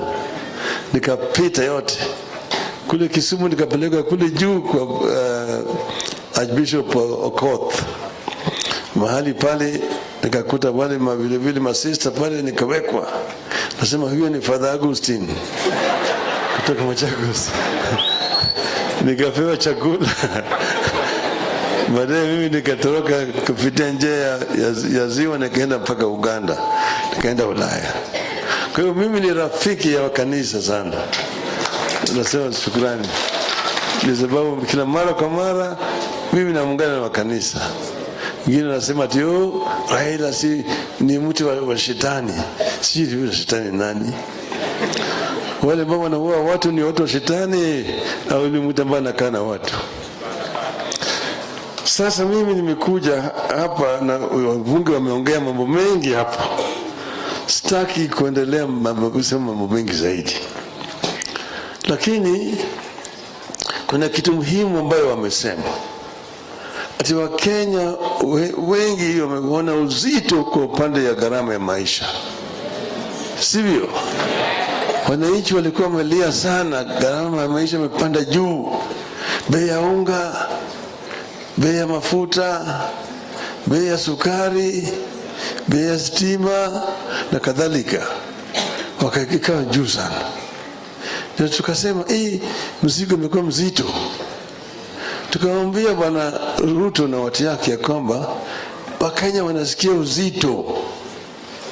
Waswahili walisema ati kibebacho kikivuja ni nafuu kwa mchukuzi. Mzigo nataka yapunguzwe. Sasa hiyo ni makosa. Hiyo ni makosa. Ukimwambia mtu ati hii ni mzigo mzito sana, umefanya makosa. Sasa wananchi wakasema usizidishe tena mzigo. Maana yake kwa bunge, umeenda kwa bunge wameleta tena sheria mpya ya kupandisha mzigo, kupandisha ushuru ambayo inawekwa kwa chakula na kwa bidhaa muhimu. Tukasema isifanyike. Sasa anaenda kwa bunge kule, anachukua wabunge wengine wanapatia hongo ili wapige kura ya kuunga mkono hiyo mswada. Sasa ndio tukasema kama na hiyo sasa wabunge wamepitisha sheria dhidi ya wananchi. Ndio tukasema wananchi wanaweza kufanya nini? Kufanya maandamano. Maandamano iko ndani ya katiba yetu, iko ndani ya sheria, ni halali. Ukisema mimi nataka kufanya maandamano, nitakana polisi akulinde wewe. Aje wewe uko pale, mnasema tutaanza kutembea kutoka hapa mpaka pale, na polisi aje pale alinde nyinyi, sio kuja kupiga. Je, hii ni ngwana? Sasa wengine wamechikwa kwa mgongo huko akitoroka. Alafu sasa Wakenya wamekufa zaidi ya watu 50 na kitu, wamepigwa risasi wamekufa. Wengine watu 300 na kitu, karibu 500 wamepigwa risasi, wako hali ya mahututi katika hospitali. Wewe unajiita rais, unasema mimi natoa shukrani kwa polisi kufanya kazi nzuri. Kazi ya kuua watu ni kazi nzuri? Kazi ya kuua watu ni kazi nzuri? Hata siku moja yeye hajasema kusema pole kwa wale ambao watu wao wamekufa. Yeye anasema hawa watu wataniona mimi, nitawakalia ngumu, wataniona. Sasa wewe ni mtu gani? Unasema wewe ni Mkristo, kila mara kwa mara unakuwa na maaskofu, unakwenda kanisa, unapiga magoti chini, na pande hii nyingine wewe unaua watu. Unasema wewe ni Mkristo. Kama hiyo si unafiki, sijui unafiki ni kitu gani? Mtu ambaye anafurahi kama watu wamepigwa risasi na wameuawa, na watu unaishi naye katika taifa moja, na anasema anafurahi, tena anatoa pongezi kwa polisi kufanya kazi nzuri. Je, huyo si mnyama? Si ni mnyama? Si mnyama? Ndipo nataka kuambia Bwana Ruto, wa Kenya wameona wewe, na wewe mwenyewe, wewe wa Kenya si mabuzi yako. Wakenya wanaishi hapa kama Wakenya. Huwezi kuwatawala kama mkoloni. Mkoloni alikuja hapa na bunduki na kila kitu, walipiga watu hapa, si alitoka? Si alitoka? Hata wewe utatoka. Lakini kitu gani ambaye imefanya Bwana Ruto awe na shida? Manake Uhuru walipokuwa pale fanya shida hivyo na serikali ya Uhuru, kitu kubwa zaidi kinaitwa ufisadi. Ufisadi ndio watu wengi hawajasema. Ufisadi imejaa katika hii serikali. Mimi naongea kama mtu ambaye ameshaondeza serikali. Nimekuwa waziri mkuu kwa miaka 5. Na tulianza na Kibaki, kwa jumla tumefanya miaka 10. Na tukarekebisha uchumi.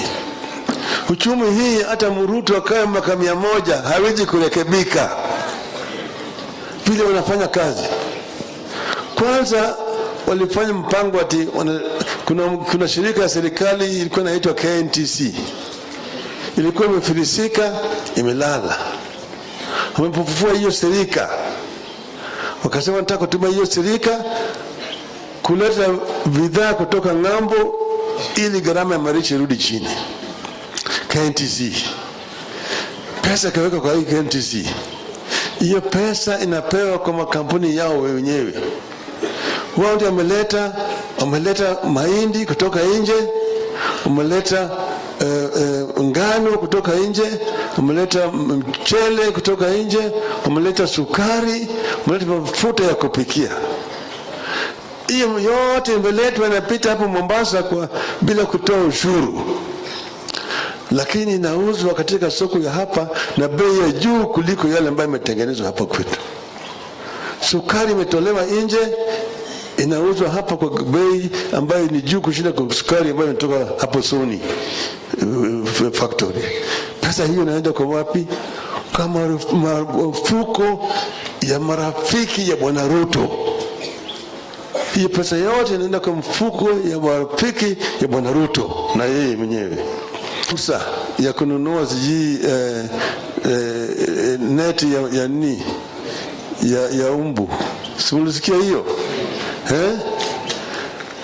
Wale ambao walihusika kwanza walifuta ile permanent secretary, lakini wale ambao walihusika ni wao Bwana Gachagua na mtoto yake ndio walihusika na hiyo mambo ya wizi ya neti ya umbu. Hawa wanajulikana. Uliza Bwana Ruto alisema atatatua, hajatatua. Anafunika Bwana Gachagua, manake wanakula naye pamoja. Hiyo mambo ya KEMSA. Kwa hivyo na juzi ulisikia nasema ati gharama ya mbolea ilikuwa juu. Sasa tumerudisha gharama ya mbolea chini. Ati gharama ya mbolea ilikuwa shilingi 7,000 kabla tujaingia kwa serikali, tukarudisha ikawa 3,500, baadaye tukarudisha ikawa 2,500. Urongo mtupu. Hiyo mbolea walipewa kwa bure na serikali ya Urusi. Walipewa kwa bure na serikali ya Urusi tani 35,000.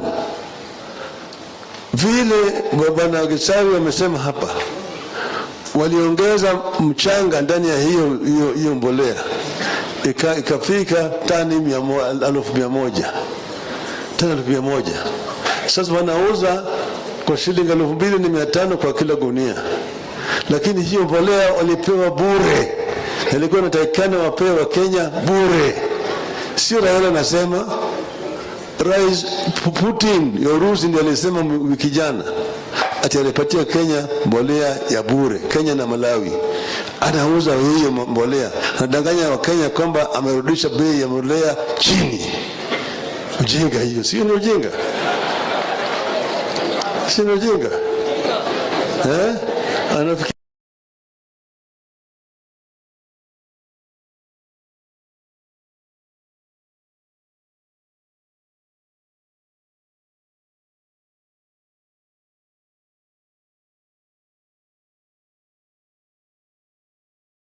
Hello. Haya. Abaminta mwemare naende. Asanteni. Vile Musiri amesema, leo mimi nimeamua kuja kuwatembelea.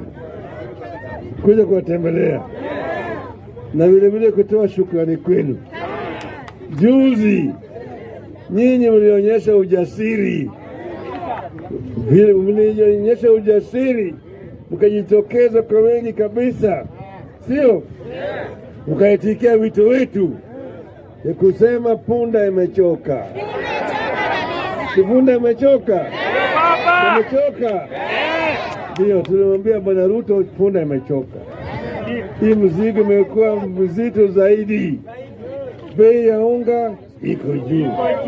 Bei ya mafuta, bei ya sukari, kila kitu sio. Ndio Waswahili walisema kibebacho kikivuja nafuu kwa mchukuzi. Mwemare naende. Asanteni. God is good. And all the times. Asanteni sana. Nina furaha tele kukuwa na Wakristo hapa Nyamira siku ya leo. Sasa huyo mjumbe wenu huyo kijana Gisairo na Senator Okongo Mugeni ndio walikuja kunialika.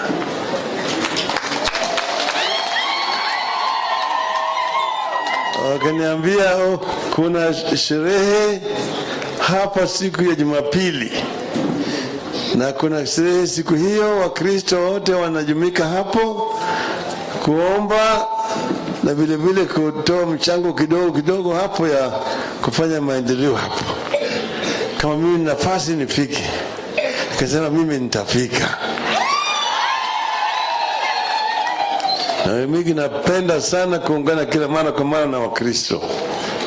Hasa wa Katoliki ni marafiki yangu. Ingawaje mimi ni Mwangalikani, lakini ni rafiki wa Katoliki. Kuna wakati mwingine ambao walikuwa nataka kunimaliza ile serikali ile ambayo ilipita ile, wakati ile harakati ya ukombozi wa tatu. Sasa mimi nikaenda chini nikajificha. Alafu sasa kanisa lilifanya mpango ya kuniotoa. Wakaja wakanitoa pale, wakanipata mimi moja ya father moja na sister nyingine ilikuwa ni Mwamerikani, kanaita Sister Diane. Ndio nitoa Nairobi kama road block zimewekwa kila mahali. Wakanipitia mimi na ile panya, njia ya panya route. Kafika manake father amekuja, ako na ile nguo ya father, ameweka ile kola. Sister vile vile amejivisha na nimeupe kama hawa na ile yao ya juu, na mimi vile vile nikaweka kama father.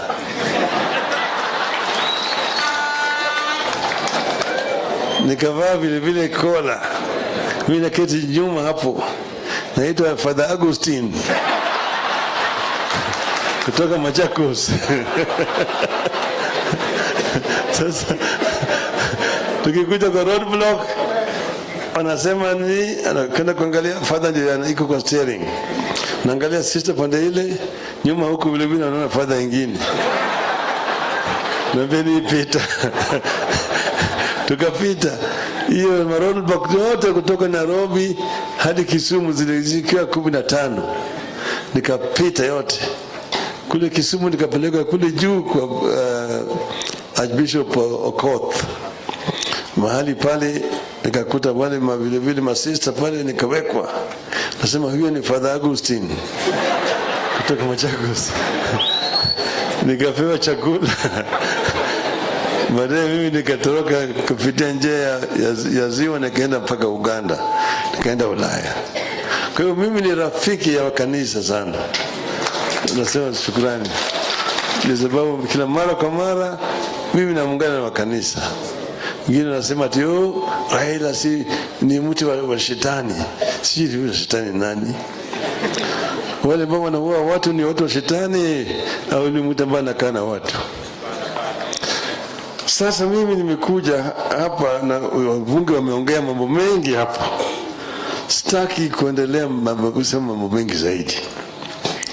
Lakini kuna muhimu ambayo wamesema. Ati Wakenya wengi wameona uzito kwa upande ya gharama ya maisha. Sivyo? Wananchi walikuwa wamelia sana, gharama ya maisha imepanda juu. Bei ya unga, bei ya mafuta, bei ya sukari, bei ya stima na kadhalika.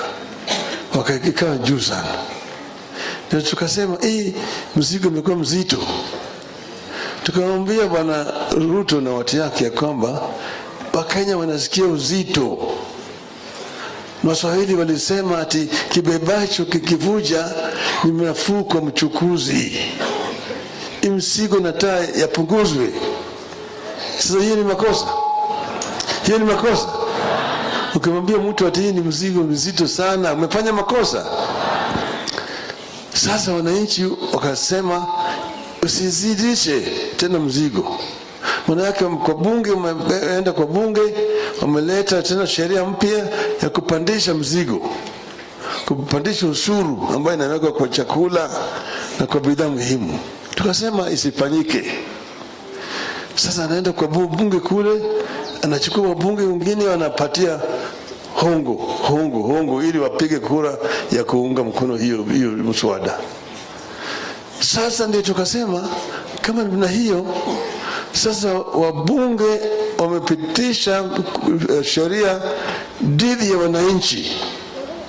Ndio tukasema wananchi wanaweza kufanya nini? Kufanya maandamano.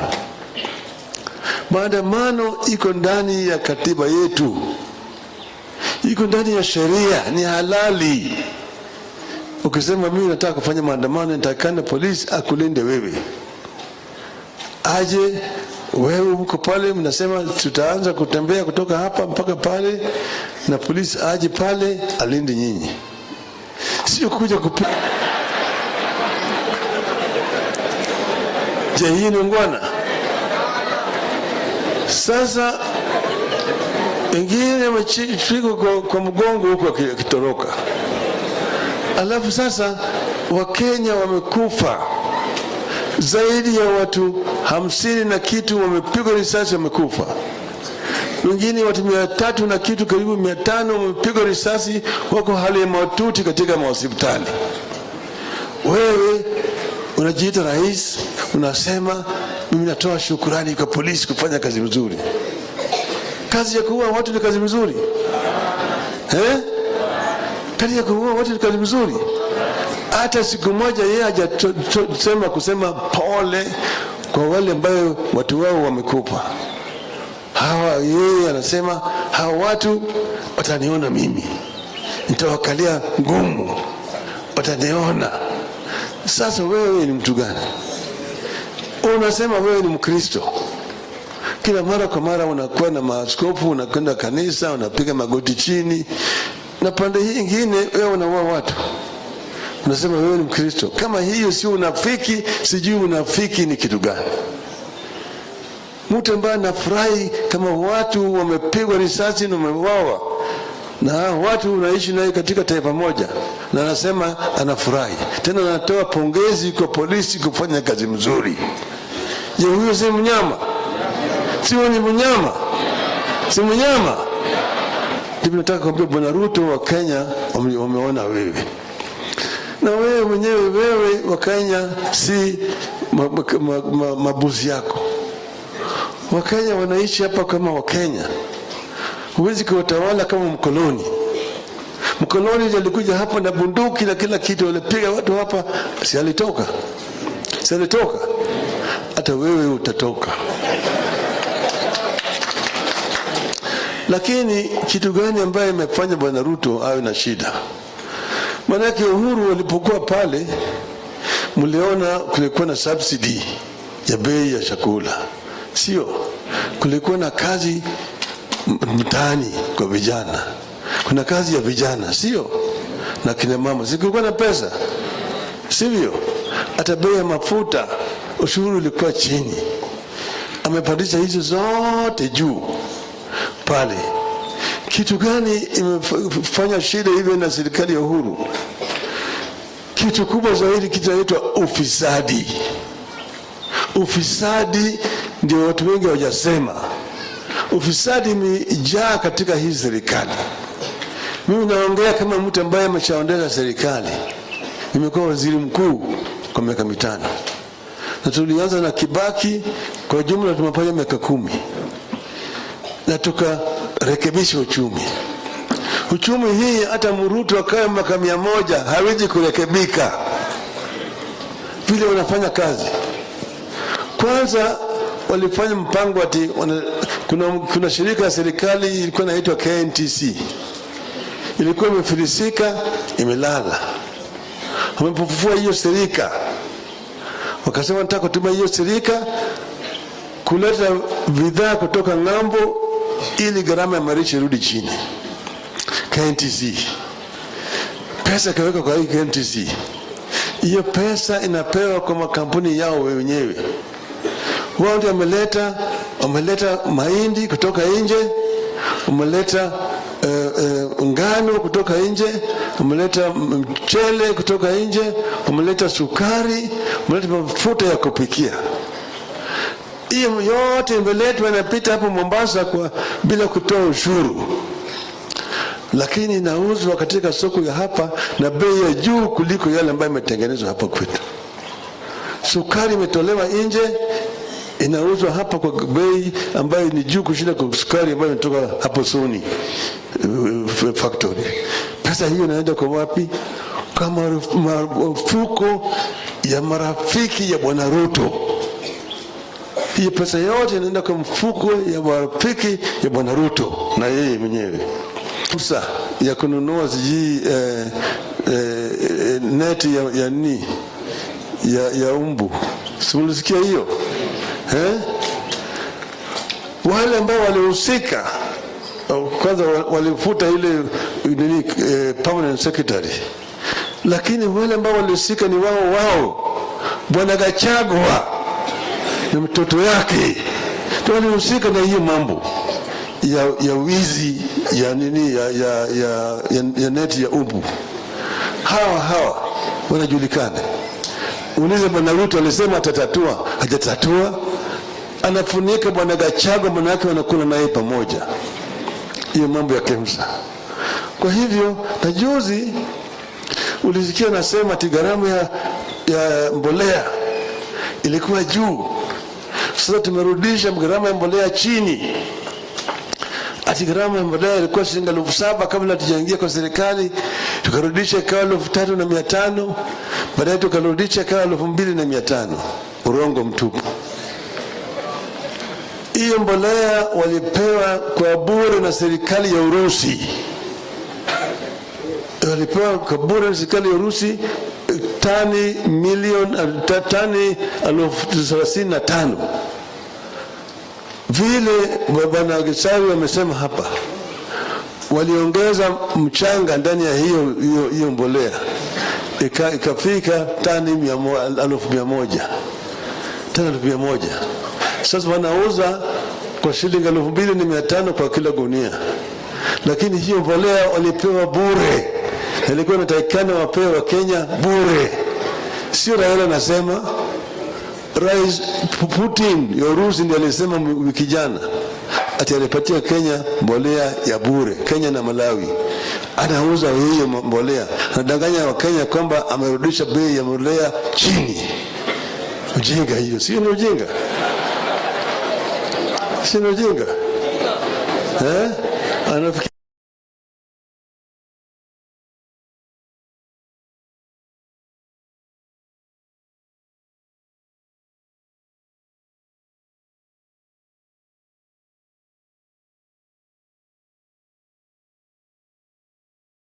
Hello. Haya. Abambi Mwemore naende. Asanteni. Vile Musiri amesema, leo mimi nimeamua kuja kuwatembelea. Na vile kutoa shukrani kwenu. Juzi nyinyi mlionyesha ujasiri. Vile mlionyesha ujasiri, mkajitokeza kwa wengi kabisa. Sio? Mkaitikia wito wetu ya kusema punda imechoka. Punda imechoka. Imechoka. Ndio tulimwambia Bwana Ruto punda imechoka. Hii mzigo imekuwa mzito zaidi. Bei ya unga iko juu. Bei ya mafuta, bei ya sukari, kila kitu sio. Ndio Waswahili walisema kibebacho kikivuja nafuu kwa mchukuzi. Mwemore naende. Asanteni. God is good. And all the times. Asanteni sana. Nina furaha tele kukuwa na Wakristo hapa Nyamira siku ya leo. Sasa huyo mjumbe wenu huyo kijana Gisairo na Senator Okongo Mugeni ndio walikuja kunialika.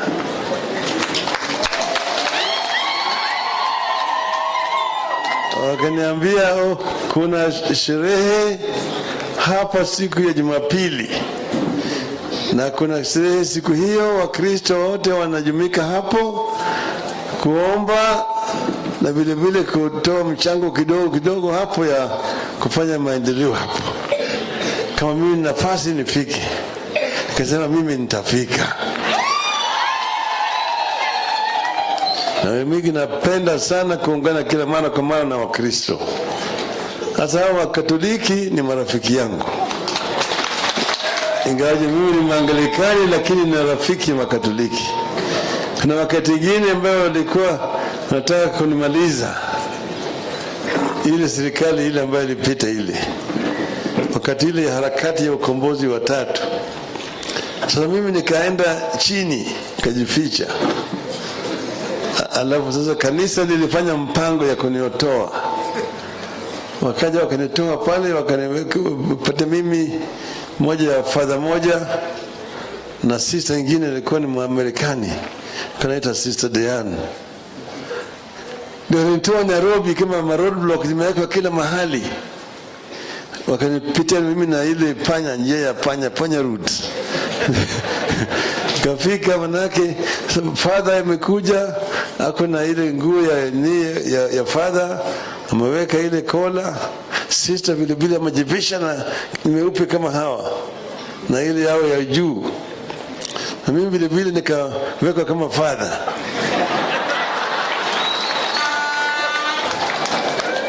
Nikavaa vile vile kola. Mimi naketi nyuma hapo, naitwa Father Augustine kutoka Machakos. Sasa tukikuja kwa roadblock, anasema ni anakwenda kuangalia father ndiye iko kwa steering. Naangalia sister pande ile, nyuma huko vile vile naona father nyingine. Na beni pita. Tukapita. Hiyo roadblock yote kutoka Nairobi hadi Kisumu zilizikiwa 15. Nikapita yote. Kule Kisumu nikapeleka kule juu kwa Archbishop Okoth. Mahali pale nikakuta wale vile vile masista pale, nikawekwa. Nasema huyo ni Father Augustine kutoka Machakos. Nikapewa chakula. Baadaye mimi nikatoroka kupitia njia ya ziwa, nikaenda mpaka Uganda, nikaenda Ulaya. Kwa hiyo mimi ni rafiki ya kanisa sana. Nasema shukrani. Ni sababu kila mara kwa mara mimi naungana na kanisa. Wengine nasema ati Raila si ni mtu wa shetani. Si yule shetani nani? Wale ambao wanaua watu ni watu wa shetani au ni mtu ambaye anakaa na watu? Sasa mimi nimekuja hapa na wabunge wameongea mambo mengi hapa. Sitaki kuendelea kusema mambo mengi zaidi. Lakini kuna kitu muhimu ambayo wamesema. Ati Wakenya wengi wameona uzito kwa upande ya gharama ya maisha. Sivyo? Wananchi walikuwa wamelia sana, gharama ya maisha imepanda juu. Bei ya unga, bei ya mafuta, bei ya sukari, bei ya stima na kadhalika. Wakakaa juu sana. Ndio tukasema mzigo umekuwa mzito. Tukamwambia Bwana Ruto na watu yake ya kwamba Wakenya wanasikia uzito. Waswahili walisema ati kibebacho kikivuja ni nafuu kwa mchukuzi. Mzigo na taa yapunguzwe. Sasa hiyo ni makosa. Hiyo ni makosa. Ukimwambia mtu ati hii ni mzigo mzito sana, umefanya makosa. Sasa wananchi wakasema usizidishe tena mzigo. Maana yake kwa bunge, umeenda kwa bunge, wameleta tena sheria mpya ya kupandisha mzigo, kupandisha ushuru ambayo inawekwa kwa chakula na kwa bidhaa muhimu. Tukasema isifanyike.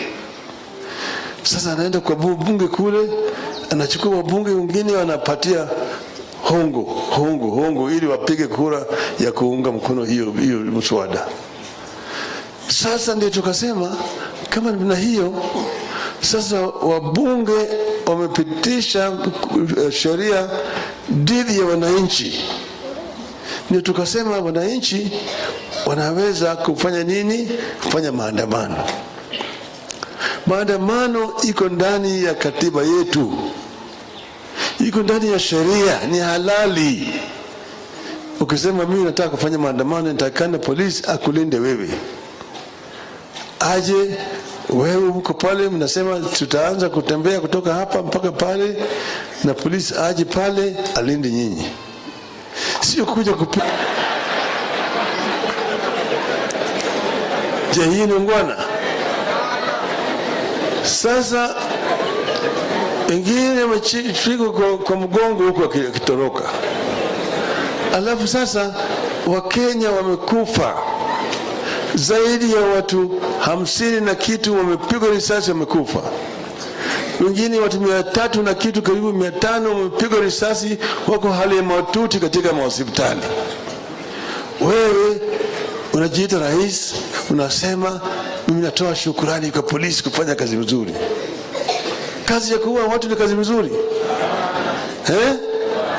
Kazi ya kuua watu ni kazi nzuri? Hata siku moja yeye hajasema kusema pole kwa wale ambao watu wao wamekufa. Yeye anasema hawa watu wataniona mimi, nitawakalia ngumu, wataniona. Sasa wewe ni mtu gani? Unasema wewe ni Mkristo. Kila mara kwa mara unakuwa na maaskofu, unakwenda kanisa, unapiga magoti chini, na pande hii nyingine wewe unaua watu. Unasema wewe ni Mkristo. Kama hiyo sio unafiki, sijui unafiki ni kitu gani. Mtu ambaye anafurahi kama watu wamepigwa risasi na wameuawa, na watu unaishi naye katika taifa moja, na anasema anafurahi, tena anatoa pongezi kwa polisi kufanya kazi mzuri. Je, huyo si mnyama? Sio ni mnyama? Si mnyama? Ndipo nataka kuambia Bwana Ruto, wa Kenya wameona wewe. Na wewe mwenyewe, wewe wa Kenya si mabuzi yako. Wakenya wanaishi hapa kama Wakenya. Huwezi kuwatawala kama mkoloni. Mkoloni alikuja hapa na bunduki na kila kitu, alipiga watu hapa, si alitoka? Si alitoka? Hata wewe utatoka. Lakini kitu gani ambaye imefanya Bwana Ruto awe na shida? Manake Uhuru alipokuwa pale, mliona kulikuwa na subsidy ya bei ya chakula. Sio? Kulikuwa na kazi mtaani kwa vijana. Kuna kazi ya vijana, sio? Na kina mama. Kulikuwa na pesa. Sivyo? Hata bei ya mafuta, ushuru ulikuwa chini. Amepandisha hizo zote juu pale. Kitu gani imefanya shida hivyo na serikali ya Uhuru? Kitu kubwa zaidi kinaitwa ufisadi. Ufisadi ndio watu wengi hawajasema. Ufisadi imejaa katika hii serikali. Mimi naongea kama mtu ambaye ameshaondeza serikali. Nimekuwa waziri mkuu kwa miaka 5. Na tulianza na Kibaki, kwa jumla tumefanya miaka 10. Na tukarekebisha uchumi. Uchumi hii hata Ruto akae miaka 100 hawezi kurekebika vile wanafanya kazi. Kwanza walifanya mpango ati kuna shirika ya serikali ilikuwa inaitwa KNTC. Ilikuwa imefilisika, imelala.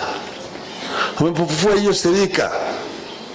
Wakasema nataka kutuma hiyo shirika kuleta bidhaa kutoka ng'ambo ili gharama ya maisha irudi chini. KNTC. Pesa kaweka kwa hii KNTC. Hiyo pesa inapewa kwa makampuni yao wenyewe.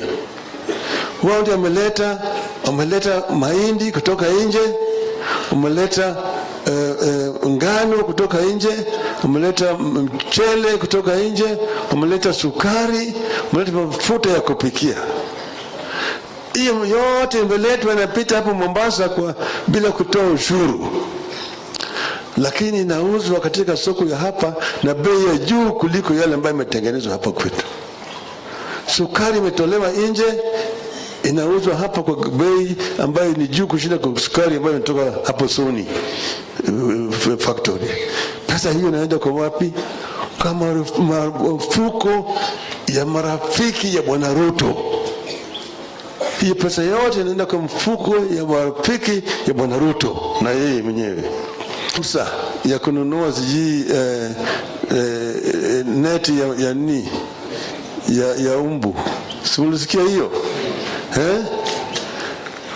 wale ambao walihusika kwanza walifuta ile permanent secretary, lakini wale ambao walihusika ni wao Bwana Gachagua na mtoto yake ndio walihusika na hiyo mambo ya wizi ya neti ya umbu. Hawa wanajulikana. Uliza Bwana Ruto alisema atatatua, hajatatua. Anafunika Bwana Gachagua, manake wanakula naye pamoja. Hiyo mambo ya KEMSA. Kwa hivyo na juzi ulisikia nasema ati gharama ya mbolea ilikuwa juu. Sasa tumerudisha gharama ya mbolea chini. Ati gharama ya mbolea ilikuwa shilingi 7,000 kabla tujaingia kwa serikali, tukarudisha ikawa 3,500, baadaye tukarudisha ikawa 2,500. Urongo mtupu. Hiyo mbolea walipewa kwa bure na serikali ya Urusi. Walipewa kwa bure na serikali ya Urusi tani 35,000. Vile Bwana Gachagua amesema hapa, waliongeza mchanga ndani ya hiyo mbolea ikafika tani 100,000. Tani 100,000.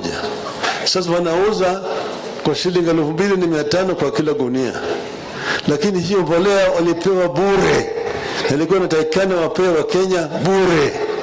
Sio Raila anasema, Rais Putin ya Urusi ndiye alisema wiki jana ati alipatia Kenya mbolea ya bure. Kenya na Malawi anauza hiyo mbolea, anadanganya wa Kenya kwamba amerudisha bei ya mbolea chini. Ujinga hiyo, sio ni ujinga? Sio ni ujinga? Anafikiri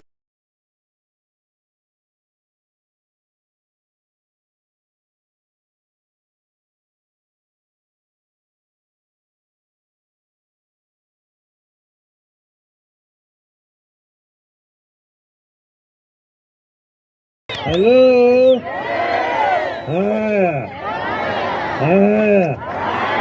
Abamita mwemare naende. Asanteni. Vile Musiri amesema, leo mimi nimeamua kuja kuwatembelea na vile kutoa shukrani kwenu. Juzi nyinyi mlionyesha ujasiri, mkajitokeza kwa wengi kabisa, sio? Mkaitikia wito wetu ya kusema punda imechoka.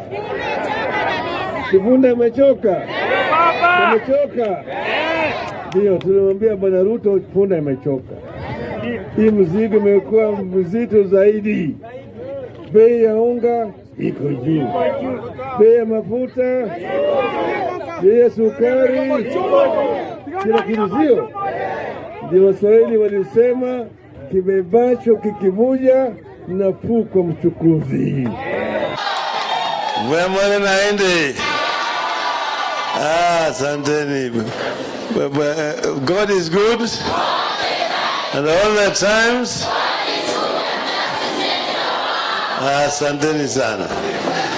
Nina furaha tele kukuwa na Wakristo hapa Nyamira siku ya leo. Sasa huyo mjumbe wenu huyo kijana Gisairo na Seneta Kongo Mugeni ndio walikuja kunialika.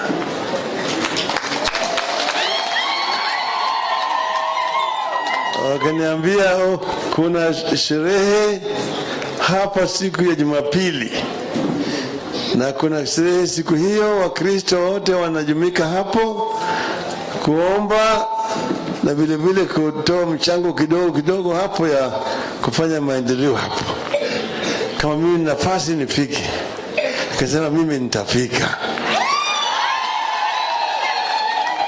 Na mimi napenda sana kuungana kila mara kwa mara na Wakristo. Hasa wa Katoliki ni marafiki yangu. Ingawaje mimi ni Mwangalikani, lakini ni rafiki wa Katoliki. Kuna wakati mwingine ambao walikuwa nataka kunimaliza, ile serikali ile ambayo ilipita ile, wakati ile harakati ya ukombozi wa tatu. Sasa mimi nikaenda chini nikajificha, alafu sasa kanisa lilifanya mpango ya kuniotoa, wakaja wakanitoa pale, wakanipata mimi moja ya father moja na sister nyingine ilikuwa ni Mwamerikani kanaita Sister Diane. Ndio nitoa Nairobi kama roadblock zimewekwa kila mahali, wakanipitia mimi na ile panya, njia ya panya route.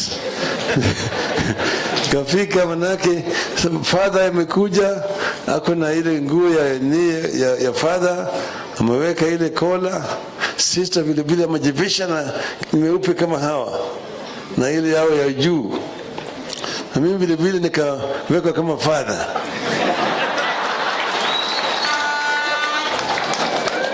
Nikavaa vile vile kola, mimi naketi nyuma hapo, naitwa Father Augustine kutoka Machakos. Sasa tukikuja kwa roadblock, wanasema ni anakwenda kuangalia father ndio iko kwa steering, naangalia sister pande ile nyuma, huku vile vile naona father nyingine, na beni pita. Tukapita hiyo roadblock yote kutoka Nairobi hadi Kisumu zilizikia 15, nikapita yote kule Kisumu, nikapeleka kule juu kwa Archbishop Okoth. Mahali pale nikakuta wale vile vile masista pale, nikawekwa, nasema huyo ni Father Augustine kutoka Machakos. Nikapewa chakula. Baadaye mimi nikatoroka kupitia njia ya ziwa, nikaenda mpaka Uganda, nikaenda Ulaya. Kwa hiyo mimi ni rafiki ya kanisa sana. Nasema shukrani, kwa sababu kila mara kwa mara mimi naungana na kanisa. Wengine nasema ati Raila si ni mtu wa shetani. Si ni shetani nani? Wale ambao wanaua watu ni watu wa shetani au ni mtu ambaye anakaa na watu? Sasa mimi nimekuja hapa na wabunge wameongea mambo mengi hapa. Sitaki kuendelea kusema mambo mengi zaidi. Lakini kuna kitu muhimu ambayo wamesema. Ati Wakenya wengi wameona uzito kwa upande ya gharama ya maisha. Sivyo? Wananchi walikuwa wamelia sana, gharama ya maisha imepanda juu. Bei ya unga, bei ya mafuta, bei ya sukari, bei ya stima na kadhalika, wakakaa juu sana. Na tukasema mzigo umekuwa mzito. Tukamwambia Bwana Ruto na watu yake ya kwamba Wakenya wanasikia uzito. Waswahili walisema ati kibebacho kikivuja ni nafuu kwa mchukuzi. Mzigo nataka yapunguzwe. Sasa hiyo ni makosa. Hiyo ni makosa. Ukimwambia mtu ati hii ni mzigo mzito sana, umefanya makosa. Sasa wananchi wakasema usizidishe tena mzigo. Maana yake kwa bunge, umeenda kwa bunge, wameleta tena sheria mpya ya kupandisha mzigo, kupandisha ushuru ambayo inawekwa kwa chakula na kwa bidhaa muhimu. Tukasema isifanyike. Sasa anaenda kwa bunge kule, anachukua wabunge wengine wanapatia hongo ili wapige kura ya kuunga mkono hiyo mswada. Sasa ndio tukasema kama na hiyo, sasa wabunge wamepitisha sheria dhidi ya wananchi.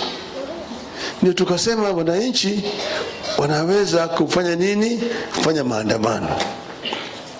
Maandamano iko ndani ya katiba yetu, iko ndani ya sheria, ni halali. Ukisema mimi nataka kufanya maandamano, nitakana polisi akulinde wewe. Aje wewe uko pale, mnasema tutaanza kutembea kutoka hapa mpaka pale, na polisi aje pale alinde nyinyi. Sio kuja kupiga. Je, hii ni ngwana? Sasa wengine wamechikwa kwa mgongo huko akitoroka. Alafu sasa Wakenya wamekufa zaidi ya watu 50 na kitu, wamepigwa risasi wamekufa. Wengine watu 300 na kitu, karibu 500 wamepigwa risasi, wako hali ya mahututi katika hospitali. Wewe unajiita rais, unasema mimi natoa shukrani kwa polisi kufanya kazi nzuri. Kazi ya kuua watu ni kazi nzuri? Kazi ya kuua watu ni kazi nzuri? Hata siku moja yeye hajasema kusema pole kwa wale ambao watu wao wamekufa. Yeye anasema hawa watu wataniona mimi, nitawakalia ngumu, wataniona. Sasa wewe ni mtu gani? Unasema wewe ni Mkristo, kila mara kwa mara unakuwa na maaskofu, unakwenda kanisa, unapiga magoti chini, na pande hii nyingine wewe unaua watu. Unasema wewe ni Mkristo. Kama hiyo si unafiki, sijui unafiki ni kitu gani? Mtu ambaye anafurahi kama watu wamepigwa risasi na wameuawa, na watu unaishi naye katika taifa moja, na anasema anafurahi, tena anatoa pongezi kwa polisi kufanya kazi mzuri. Je, huyo si mnyama? Si ni mnyama? Si mnyama? Ndipo nataka kuambia Bwana Ruto, wa Kenya wameona wewe, na wewe mwenyewe, wewe wa Kenya si mabuzi yako. Wakenya wanaishi hapa kama Wakenya. Huwezi kuwatawala kama mkoloni. Mkoloni alikuja hapa na bunduki na kila kitu, walipiga watu hapa, si alitoka? Si alitoka? Hata wewe utatoka. Lakini kitu gani ambaye imefanya Bwana Ruto awe na shida? Manake Uhuru walipokuwa pale, mliona kulikuwa na subsidy ya bei ya chakula. Sio? Kulikuwa na kazi mtaani kwa vijana. Kuna kazi ya vijana, sio? Na kina mama. Kulikuwa na pesa, sivyo? Hata bei ya mafuta, ushuru ulikuwa chini. Amepandisha hizo zote juu pale. Kitu gani imefanya shida hivyo na serikali ya Uhuru? Kitu kubwa zaidi kinaitwa ufisadi. Ufisadi ndio watu wengi hawajasema. Ufisadi imejaa katika hii serikali. Mimi naongea kama mtu ambaye ameshaondesha serikali. Nimekuwa waziri mkuu kwa miaka 5. Na tulianza na Kibaki, kwa jumla tumefanya miaka 10. Na tukarekebisha uchumi. Uchumi hii hata Ruto akae miaka 100 hawezi kurekebika vile wanafanya kazi. Kwanza walifanya mpango ati kuna shirika ya serikali ilikuwa inaitwa KNTC. Ilikuwa imefilisika, imelala. Wamepofufua hiyo serika. Wakasema nataka kutumia hiyo serika kuleta bidhaa kutoka ng'ambo ili gharama ya maisha irudi chini. KNTC. Pesa kaweka kwa hii KNTC. Hiyo pesa inapewa kwa makampuni yao wenyewe. Wao ndio wameleta mahindi kutoka nje, wameleta ngano kutoka nje, wameleta mchele kutoka nje, wameleta sukari, wameleta mafuta ya kupikia. Hiyo yote imeletwa inapita hapo Mombasa bila kutoa ushuru. Lakini inauzwa katika soko ya hapa na bei ya juu kuliko yale ambayo imetengenezwa hapa kwetu. Sukari imetolewa nje, inauzwa hapa kwa bei ambayo ni juu kushinda kwa sukari ambayo inatoka hapo Sony factory. Pesa hiyo inaenda kwa wapi? Kama mafuko ya marafiki ya Bwana Ruto. Hiyo pesa yote inaenda kwa mfuko ya marafiki ya Bwana Ruto na yeye mwenyewe. Pesa ya kununua neti ya umbu. Simulisikia hiyo?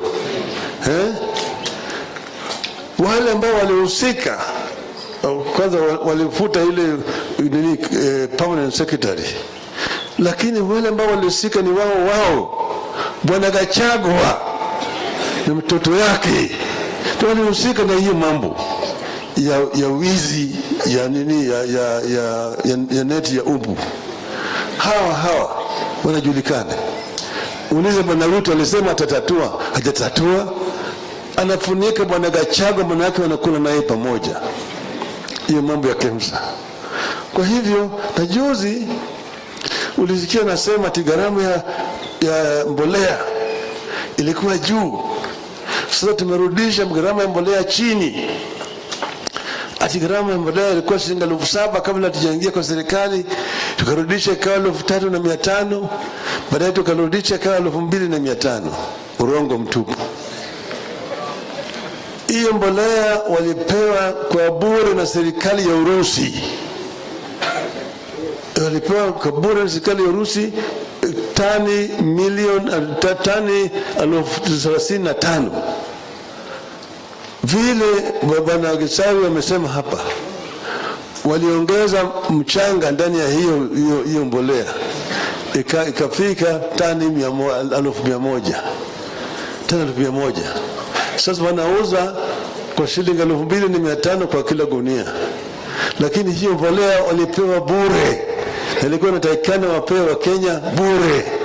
Si Raila anasema, Rais Putin ya Urusi ndiye alisema wiki jana ati alipatia Kenya mbolea ya bure. Kenya na Malawi anauza hiyo mbolea, anadanganya wa Kenya kwamba amerudisha bei ya mbolea chini.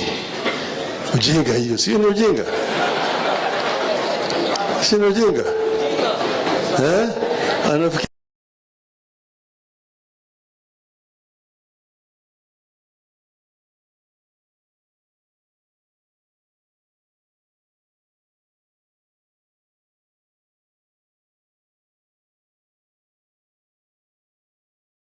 Hello.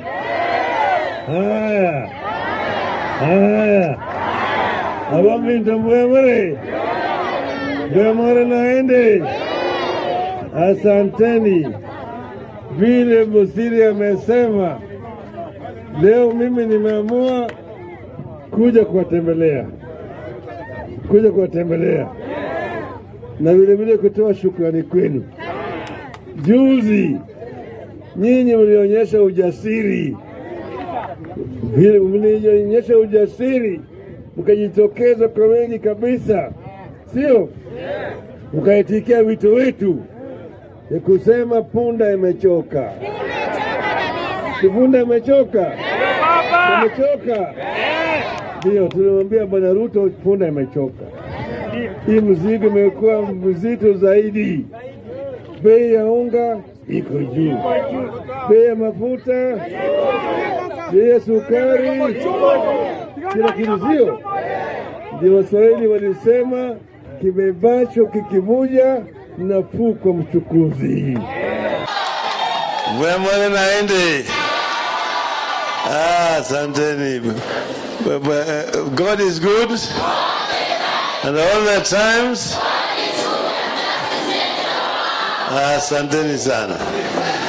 Nina furaha tele kukuwa na Wakristo hapa Nyamira siku ya leo. Sasa huyo mjumbe wenu huyo kijana Gisairo na Senator Okongo Mugeni ndio walikuja kunialika.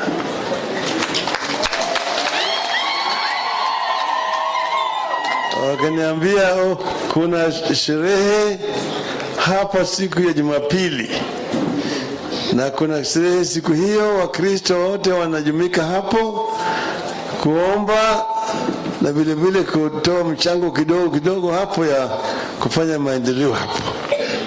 Kama mimi nafasi nifike, nikasema mimi nitafika. Na mimi napenda sana kuungana kila mara kwa mara na Wakristo. Hasa wa Katoliki ni marafiki yangu. Ingawaje mimi ni Mwangalikani, lakini ni rafiki wa Katoliki.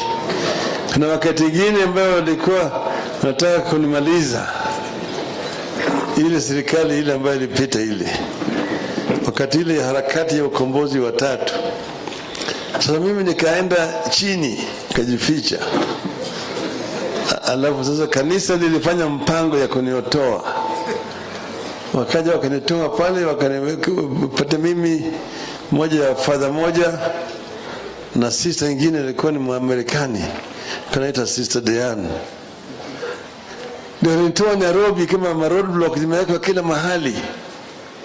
Wakanipitia mimi na ile panya, njia ya panya route. Kafika manake father amekuja, ako na ile nguo ya father, ameweka ile kola. Sister vile vile amejivisha na imeupe kama hawa na ile yao ya juu. Na mimi vile vile nikaweka kama father.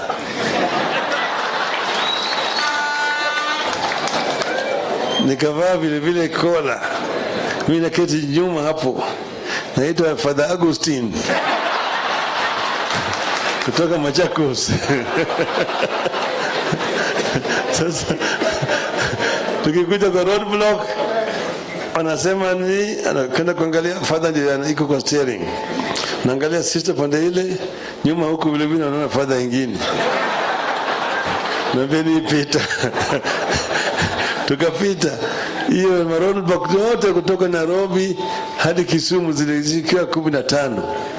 Nikapita yote. Kule Kisumu nikapeleka kule juu kwa Archbishop Okoth. Mahali pale nikakuta wale vile vile masista pale, nikawekwa. Nasema huyo ni Father Augustine kutoka Machakos. Nikapewa chakula. Baadaye mimi nikatoroka kupitia njia ya ziwa nikaenda mpaka Uganda. Nikaenda Ulaya. Kwa hiyo mimi ni rafiki ya kanisa sana. Nasema shukrani. Ni sababu kila mara kwa mara mimi naungana na kanisa. Wengine wanasema ati Raila si ni mtu wa shetani. Si yule shetani nani? Wale ambao wanaua watu ni watu wa shetani au ni mtu ambaye anakaa na watu?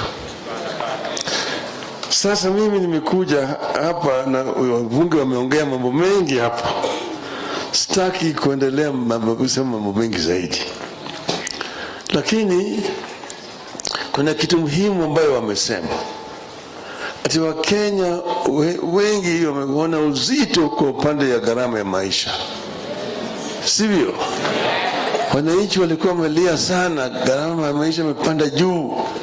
Bei ya unga, bei ya mafuta, bei ya sukari, bei ya stima na kadhalika. Wakakaa juu sana. Ndio tukasema mzigo umekuwa mzito. Tukamwambia Bwana Ruto na watu yake ya kwamba Wakenya wanasikia uzito. Waswahili walisema ati kibebacho kikivuja ni nafuu kwa mchukuzi. Mzigo nataka yapunguzwe. Sasa hiyo ni makosa. Hiyo ni makosa. Ukimwambia mtu ati ni mzigo mzito sana, umefanya makosa. Sasa wananchi wakasema usizidishe tena mzigo. Maana yake kwa bunge, umeenda kwa bunge, wameleta tena sheria mpya ya kupandisha mzigo. Kupandisha ushuru ambayo inawekwa kwa chakula na kwa bidhaa muhimu. Tukasema isifanyike. Sasa anaenda kwa bunge kule, anachukua wabunge wengine wanapatia hongo ili wapige kura ya kuunga mkono hiyo mswada. Sasa ndio tukasema kama na hiyo sasa wabunge wamepitisha sheria dhidi ya wananchi. Ndio tukasema wananchi wanaweza kufanya nini? Kufanya maandamano. Maandamano iko ndani ya katiba yetu. Iko ndani ya sheria, ni halali. Ukisema mimi nataka kufanya maandamano, nitakana polisi akulinde wewe. Aje wewe uko pale mnasema tutaanza kutembea kutoka hapa mpaka pale na polisi aje pale alinde nyinyi. Sio kuja kupiga. Je, hii ni ngwana? Sasa wengine wamechika kwa mgongo huko akitoroka. Alafu sasa Wakenya wamekufa. Zaidi ya watu 50 na kitu wamepigwa risasi wamekufa. wengine watu 300 na kitu, karibu 500 wamepigwa risasi, wako hali ya mahututi katika hospitali. Wewe unajiita rais, unasema mimi natoa shukrani kwa polisi kufanya kazi nzuri. Kazi ya kuua watu ni kazi nzuri? Kazi ya kuua watu ni kazi nzuri? Hata siku moja yeye hajasema kusema pole kwa wale ambao watu wao wamekufa. Yeye anasema hawa watu wataniona mimi, nitawakalia ngumu, wataniona. Sasa wewe ni mtu gani? Unasema wewe ni Mkristo, kila mara kwa mara unakuwa na maaskofu, unakwenda kanisa, unapiga magoti chini, na pande hii nyingine wewe unaua watu. Unasema wewe ni Mkristo. Kama hiyo si unafiki, sijui unafiki ni kitu gani? Mtu ambaye anafurahi kama watu wamepigwa risasi na wameuawa, na watu unaishi naye katika taifa moja, na anasema anafurahi, tena anatoa pongezi kwa polisi kufanya kazi mzuri. Je, huyo si mnyama? Sio ni mnyama? Si mnyama? Ndipo nataka kuambia Bwana Ruto, wa Kenya wameona wewe. Na wewe mwenyewe, wewe wa Kenya si mabuzi yako. Wakenya wanaishi hapa kama Wakenya. Huwezi kuwatawala kama mkoloni. Mkoloni alikuja hapa na bunduki na kila kitu, alipiga watu hapa, si alitoka? Si alitoka? Hata wewe utatoka. Lakini kitu gani ambaye imefanya Bwana Ruto awe na shida? Manake Uhuru walipokuwa pale, mliona kulikuwa na subsidy ya bei ya chakula. Sio? Kulikuwa na kazi mtaani kwa vijana. Kuna kazi ya vijana, sio? Na kina mama. Sikuwa na pesa. Sivyo? Hata bei ya mafuta, ushuru ulikuwa chini. Amepandisha hizo zote juu pale. Kitu gani imefanya shida hivyo na serikali ya Uhuru? Kitu kubwa zaidi kinaitwa ufisadi. Ufisadi ndio watu wengi hawajasema. Ufisadi imejaa katika hii serikali. Mimi naongea kama mtu ambaye ameshaondeza serikali. Nimekuwa waziri mkuu kwa miaka 5. Na tulianza na Kibaki, kwa jumla tumefanya miaka 10. Na tukarekebisha uchumi. Uchumi hii hata Ruto akae miaka 100 hawezi kurekebika vile wanafanya kazi. Kwanza walifanya mpango ati kuna shirika ya serikali ilikuwa inaitwa KNTC. Ilikuwa imefilisika, imelala. Wamepofufua hiyo serika. Wakasema nataka kutumia hiyo serika kuleta bidhaa kutoka ng'ambo ili gharama ya maisha irudi chini. KNTC. Pesa kaweka kwa hii KNTC. Hiyo pesa inapewa kwa makampuni yao wenyewe. Wao ndio wameleta mahindi kutoka nje, wameleta ngano kutoka nje, wameleta mchele kutoka nje, wameleta sukari, wameleta mafuta ya kupikia. Hiyo yote imeletwa inapita hapo Mombasa bila kutoa ushuru. Lakini inauzwa katika soko ya hapa na bei ya juu kuliko yale ambayo imetengenezwa hapa kwetu. Sukari imetolewa nje, inauzwa hapa kwa bei ambayo ni juu kushinda kwa sukari ambayo inatoka hapo Sony factory. Pesa hiyo inaenda kwa wapi? Kama mfuko ya marafiki ya Bwana Ruto. Hiyo pesa yote inaenda kwa mfuko ya marafiki ya Bwana Ruto na yeye mwenyewe. Fursa ya kununua neti ya umbu. Simulisikia hiyo? Wale ambao walihusika kwanza walifuta ile permanent secretary. Lakini wale ambao walihusika ni wao. Bwana Gachagua na mtoto yake ndio walihusika na hiyo mambo ya wizi ya neti ya umbu. Hawa wanajulikana. Uliza Bwana Ruto alisema atatatua, hajatatua. anafunika bwana Gachagua, manake wanakula naye pamoja. Hiyo mambo ya KEMSA. Kwa hivyo na juzi ulisikia nasema ati gharama ya mbolea ilikuwa juu. Sasa tumerudisha gharama ya mbolea chini. Ati gharama ya mbolea ilikuwa shilingi 7,000 kabla tujaingia kwa serikali, tukarudisha ikawa 3,500, baadaye tukarudisha ikawa 2,500. Urongo mtupu.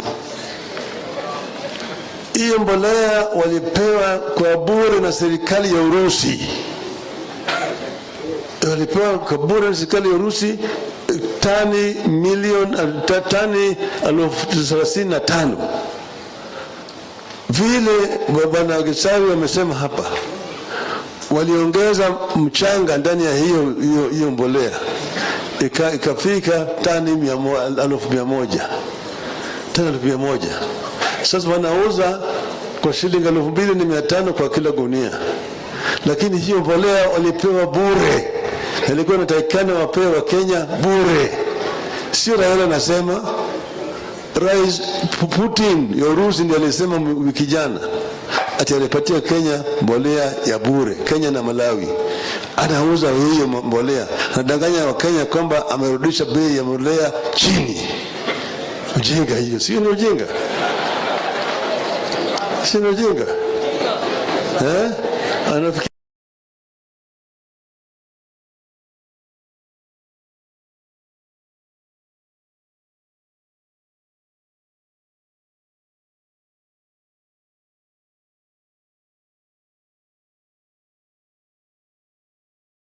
Hello. Haya. Abami ntambuemare. Bemare naende. Asanteni.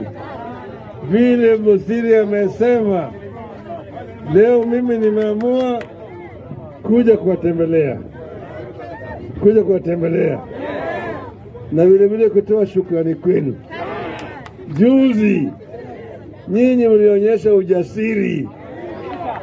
Vile mlionyesha ujasiri, mkajitokeza kwa wengi kabisa.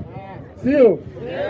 Mkaitikia wito wetu ya kusema punda imechoka. Punda imechoka. Imechoka. Ndio tulimwambia bwana Ruto punda imechoka. Hii mzigo imekuwa mzito zaidi. Bei ya unga iko juu, bei ya mafuta, bei ya sukari, kila kitu. Sio ndio? Waswahili walisema kibebacho kikivuja nafuu kwa mchukuzi. Mwemwele naende. Asanteni. God is good and all the times. Asanteni sana. Nina furaha tele kukuwa na Wakristo hapa Nyamira siku ya leo. Sasa huyo mjumbe wenu huyo kijana Gisairo na Seneta Okongo Mugeni ndio walikuja kunialika.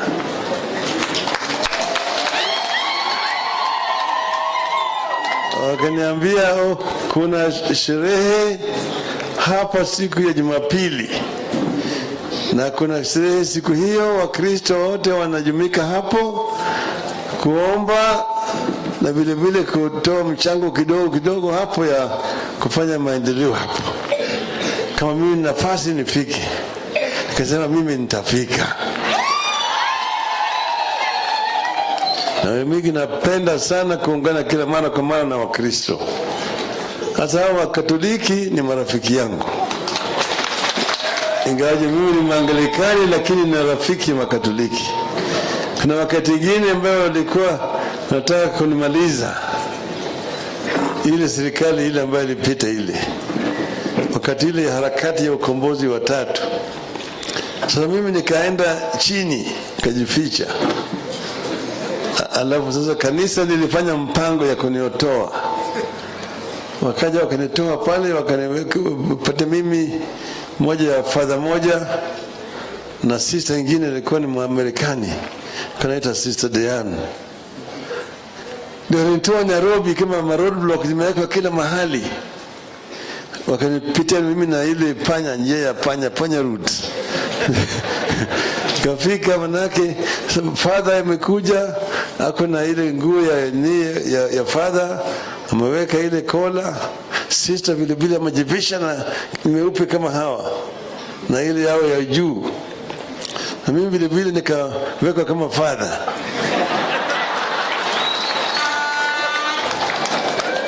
Nikavaa vile vile kola. Mimi naketi nyuma hapo, naitwa Father Augustine kutoka Machakos. Sasa tukikuja kwa roadblock, anasema ni anakwenda kuangalia father, ndio iko kwa steering, naangalia sister pande ile nyuma, huko vile vile naona father ingine, na mbele pita. Tukapita hiyo roadblock yote kutoka Nairobi hadi Kisumu, zilizikiwa 15. Nikapita yote kule Kisumu, nikapeleka kule juu kwa Archbishop Okoth. Mahali pale nikakuta wale vile vile masista pale, nikawekwa. Nasema huyo ni Father Augustine kutoka Machakos. Nikapewa chakula. Baadaye mimi nikatoroka kupitia njia ya ziwa, nikaenda mpaka Uganda, nikaenda Ulaya. Kwa hiyo mimi ni rafiki ya kanisa sana. Nasema shukrani, kwa sababu kila mara kwa mara mimi naungana na kanisa. Wengine nasema ati Raila si ni mtu wa shetani. Si ni shetani nani? Wale ambao wanaua watu ni watu wa shetani au ni mtu ambaye anakaa na watu? Sasa mimi nimekuja hapa na wabunge wameongea mambo mengi hapa. Sitaki kuendelea kusema mambo mengi zaidi. Lakini kuna kitu muhimu ambayo wamesema. Ati Wakenya wengi wameona uzito kwa upande ya gharama ya maisha. Sivyo? Wananchi walikuwa wamelia sana, gharama ya maisha imepanda juu. Bei ya unga, bei ya mafuta, bei ya sukari, bei ya stima na kadhalika, wakakaa juu sana. Ndio tukasema mzigo umekuwa mzito. Tukamwambia Bwana Ruto na watu yake ya kwamba Wakenya wanasikia uzito. Waswahili walisema ati kibebacho kikivuja ni nafuu kwa mchukuzi. Mzigo na taa yapunguzwe. Sasa hiyo ni makosa. Hiyo ni makosa. Ukimwambia mtu ati hii ni mzigo mzito sana, umefanya makosa. Sasa wananchi wakasema usizidishe tena mzigo. Maana yake kwa bunge, umeenda kwa bunge, wameleta tena sheria mpya ya kupandisha mzigo, kupandisha ushuru ambayo inawekwa kwa chakula na kwa bidhaa muhimu. Tukasema isifanyike. Sasa anaenda kwa bunge kule, anachukua wabunge wengine wanapatia hongo ili wapige kura ya kuunga mkono hiyo mswada. Sasa ndio tukasema kama na hiyo, sasa wabunge wamepitisha sheria dhidi ya wananchi. Ndio tukasema wananchi wanaweza kufanya nini? Kufanya maandamano. Maandamano iko ndani ya katiba yetu, iko ndani ya sheria, ni halali. Ukisema mimi nataka kufanya maandamano, nitakana polisi akulinde wewe. Aje wewe uko pale, mnasema tutaanza kutembea kutoka hapa mpaka pale, na polisi aje pale alinde nyinyi. Sio kuja kupiga. Je, hii ni ngwana? Sasa wengine wamechiko kwa mgongo huko akitoroka. Alafu sasa Wakenya wamekufa. Zaidi ya watu 50 na kitu wamepigwa risasi, wamekufa. Wengine watu 300 na kitu, karibu 500 wamepigwa risasi, wako hali ya mahututi katika hospitali.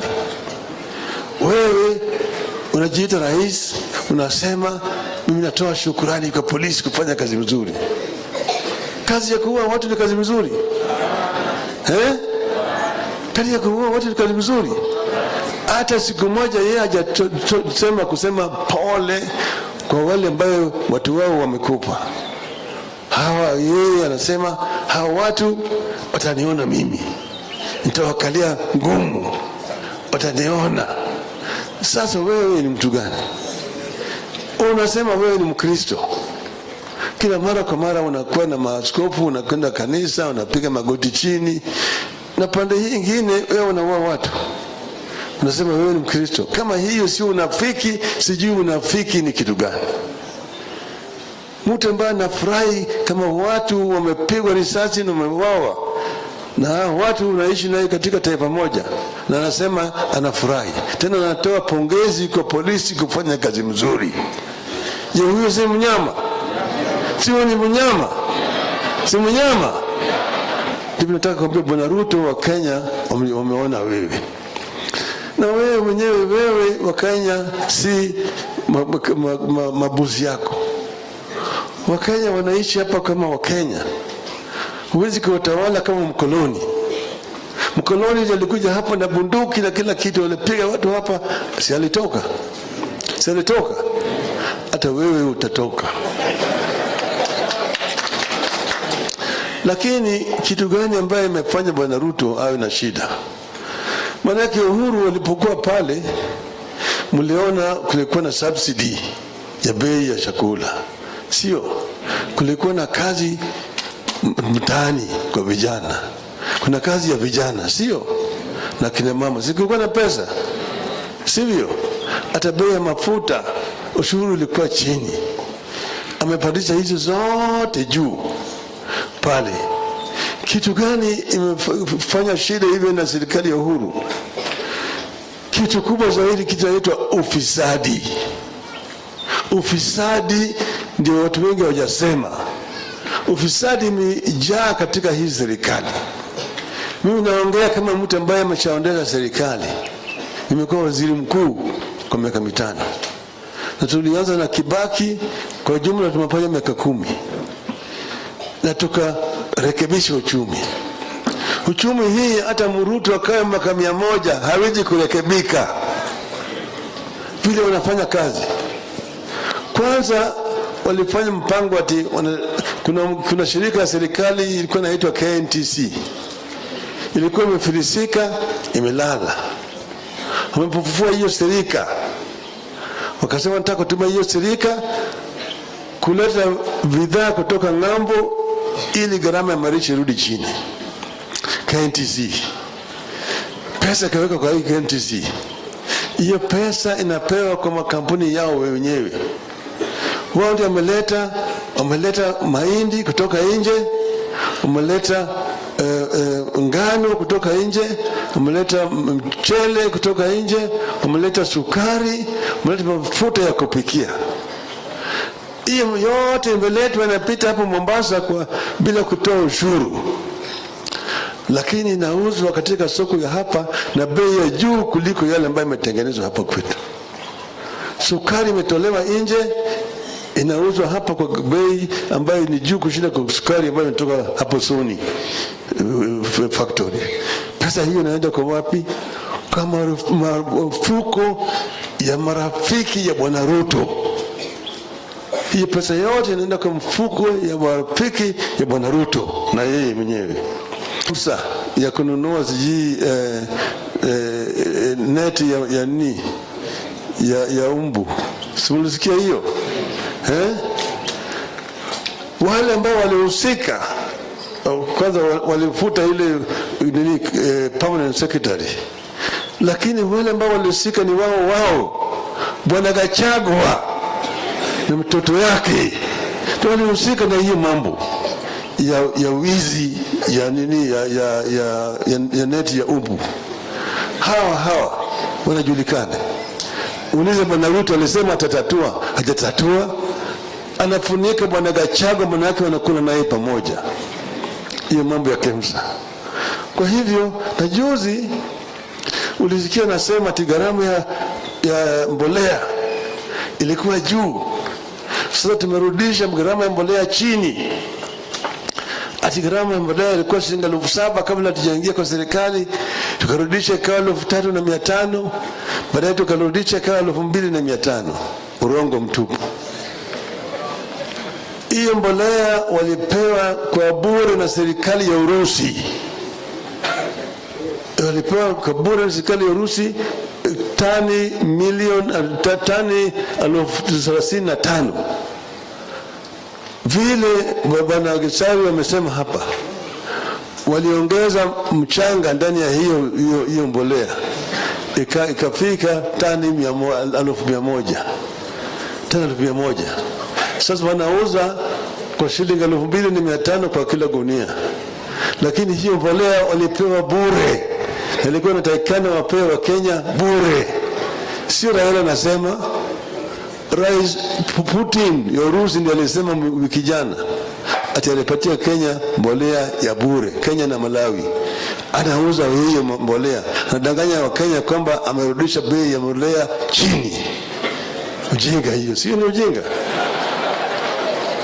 Sio ni ujinga? Anafikiri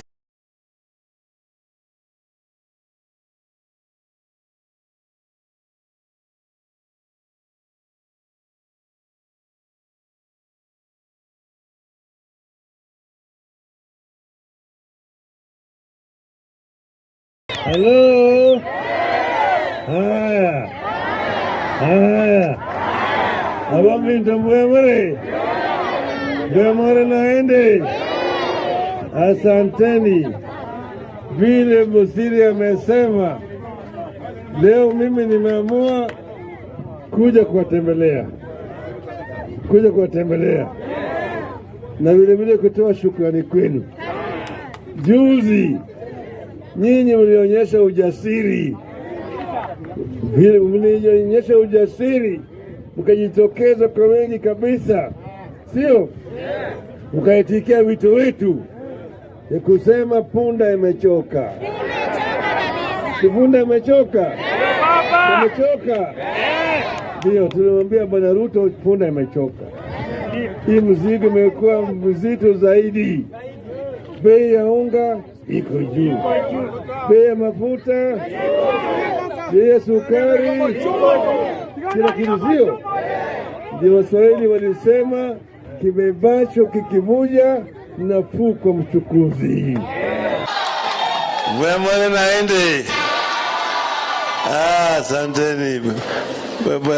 God is good and all the times. Asanteni sana. Nina furaha tele kukuwa na Wakristo hapa Nyamira siku ya leo. Sasa huyo mjumbe wenu huyo kijana Gisairo na Senator Okongo Mugeni ndio walikuja kunialika.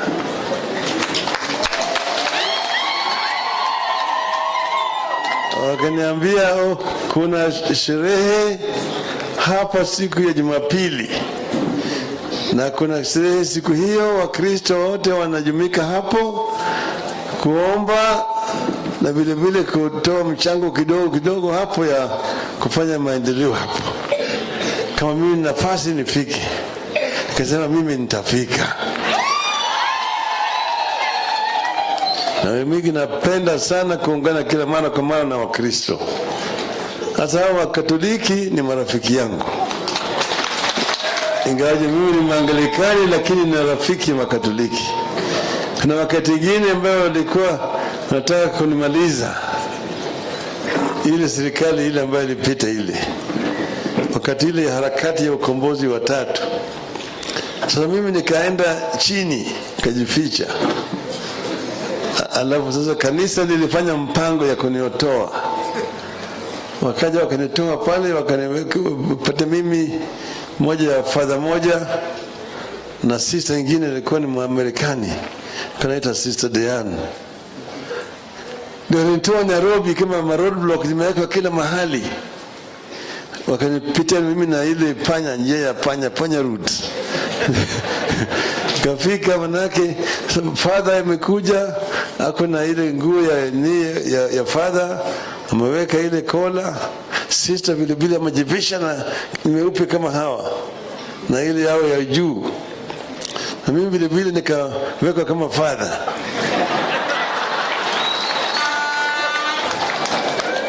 Nikavaa vile vile kola, mimi naketi nyuma hapo, naitwa Father Augustine kutoka Machakos. Sasa tukikuja kwa roadblock, anasema ni anakwenda kuangalia father, ndio iko kwa steering, naangalia sister pande ile nyuma, huku vile vile naona father ingine, na beni pita. Tukapita hiyo roadblock yote kutoka Nairobi hadi Kisumu, zilizikia 15, nikapita yote kule Kisumu, nikapeleka kule juu kwa Archbishop Okoth. Mahali pale nikakuta wale vile vile masista pale, nikawekwa, nasema huyo ni Father Augustine kutoka Machakos. Nikapewa chakula.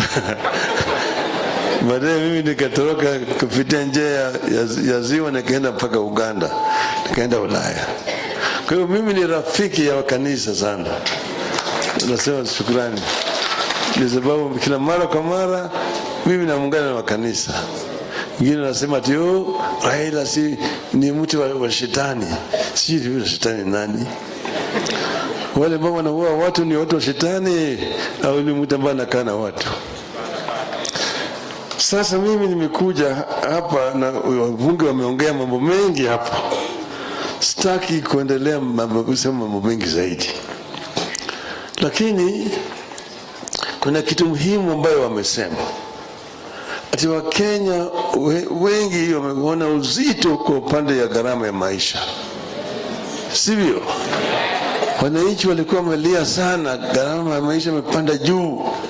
Bei ya unga, bei ya mafuta, bei ya sukari, bei ya stima na kadhalika, wakakaa juu sana. Ndio tukasema mzigo umekuwa mzito. Tukamwambia Bwana Ruto na watu yake ya kwamba Wakenya wanasikia uzito. Waswahili walisema ati kibebacho kikivuja ni nafuu kwa mchukuzi. Mzigo nataka yapunguzwe. Sasa hiyo ni makosa. Hiyo ni makosa. Ukimwambia mtu ati ni mzigo mzito sana, umefanya makosa. Sasa wananchi wakasema usizidishe tena mzigo. Maana yake kwa bunge, umeenda kwa bunge, wameleta tena sheria mpya ya kupandisha mzigo, kupandisha ushuru ambayo inawekwa kwa chakula na kwa bidhaa muhimu. Tukasema isifanyike. Sasa anaenda kwa bunge kule, anachukua wabunge wengine wanapatia hongo ili wapige kura ya kuunga mkono hiyo mswada. Sasa ndio tukasema kama na hiyo, sasa wabunge wamepitisha sheria dhidi ya wananchi. Ndio tukasema wananchi wanaweza kufanya nini? Kufanya maandamano. Maandamano iko ndani ya katiba yetu, iko ndani ya sheria, ni halali. Ukisema mimi nataka kufanya maandamano, nitakana polisi akulinde wewe. Aje wewe uko pale, mnasema tutaanza kutembea kutoka hapa mpaka pale, na polisi aje pale alinde nyinyi. Sio kuja kupiga. Je, hii ni ngwana? Sasa wengine wamechikwa kwa mgongo huko akitoroka. Alafu sasa Wakenya wamekufa. Zaidi ya watu 50 na kitu wamepigwa risasi, wamekufa. Wengine watu 300 na kitu, karibu 500 wamepigwa risasi, wako hali ya mahututi katika hospitali. Wewe unajiita rais, unasema mimi natoa shukrani kwa polisi kufanya kazi nzuri. Kazi ya kuua watu ni kazi nzuri? Kazi ya kuua watu ni kazi nzuri? Hata siku moja yeye hajasema kusema pole kwa wale ambao watu wao wamekufa. Yeye anasema hawa watu wataniona mimi. nitawakalia ngumu, wataniona. Sasa wewe ni mtu gani? Unasema wewe ni Mkristo, kila mara kwa mara unakuwa na maaskofu, unakwenda kanisa, unapiga magoti chini, na pande hii nyingine wewe unaua watu. Unasema wewe ni Mkristo. Kama hiyo sio unafiki, sijui unafiki ni kitu gani? Mtu ambaye anafurahi kama watu wamepigwa risasi na wameuawa, na watu unaishi naye katika taifa moja, na anasema anafurahi, tena anatoa pongezi kwa polisi kufanya kazi mzuri. Je, huyo si mnyama? Si ni mnyama? Si mnyama? Ndipo nataka kuambia Bwana Ruto, wa Kenya wameona wewe, na wewe mwenyewe, wewe wa Kenya si mabuzi yako. Wakenya wanaishi hapa kama Wakenya. Huwezi kuwatawala kama mkoloni. Mkoloni alikuja hapa na bunduki na kila kitu, walipiga watu hapa, si alitoka? Si alitoka? Hata wewe utatoka. Lakini kitu gani ambaye imefanya Bwana Ruto awe na shida? Manake Uhuru walipokuwa pale, mliona kulikuwa na subsidy ya bei ya chakula, sio? Kulikuwa na kazi mtaani kwa vijana, kuna kazi ya vijana, sio? Na kina mama, kulikuwa na pesa, sivyo? Hata bei ya mafuta, ushuru ulikuwa chini. Amepandisha hizo zote juu pale. Kitu gani imefanya shida hivyo na serikali ya Uhuru? Kitu kubwa zaidi kinaitwa ufisadi. Ufisadi ndio watu wengi hawajasema. Ufisadi imejaa katika hii serikali. Mimi naongea kama mtu ambaye ameshaondeza serikali. Nimekuwa waziri mkuu kwa miaka 5. Na tulianza na Kibaki, kwa jumla tumefanya miaka 10. Na tukarekebisha uchumi. Uchumi hii hata Ruto akae miaka 100 hawezi kurekebika vile wanafanya kazi. Kwanza walifanya mpango ati kuna shirika ya serikali ilikuwa inaitwa KNTC. Ilikuwa imefilisika, imelala. Wamepofufua hiyo serika. Wakasema nataka kutumia hiyo serika kuleta bidhaa kutoka ng'ambo ili gharama ya maisha irudi chini. KNTC. Pesa kaweka kwa hii KNTC. Hiyo pesa inapewa kwa makampuni yao wenyewe.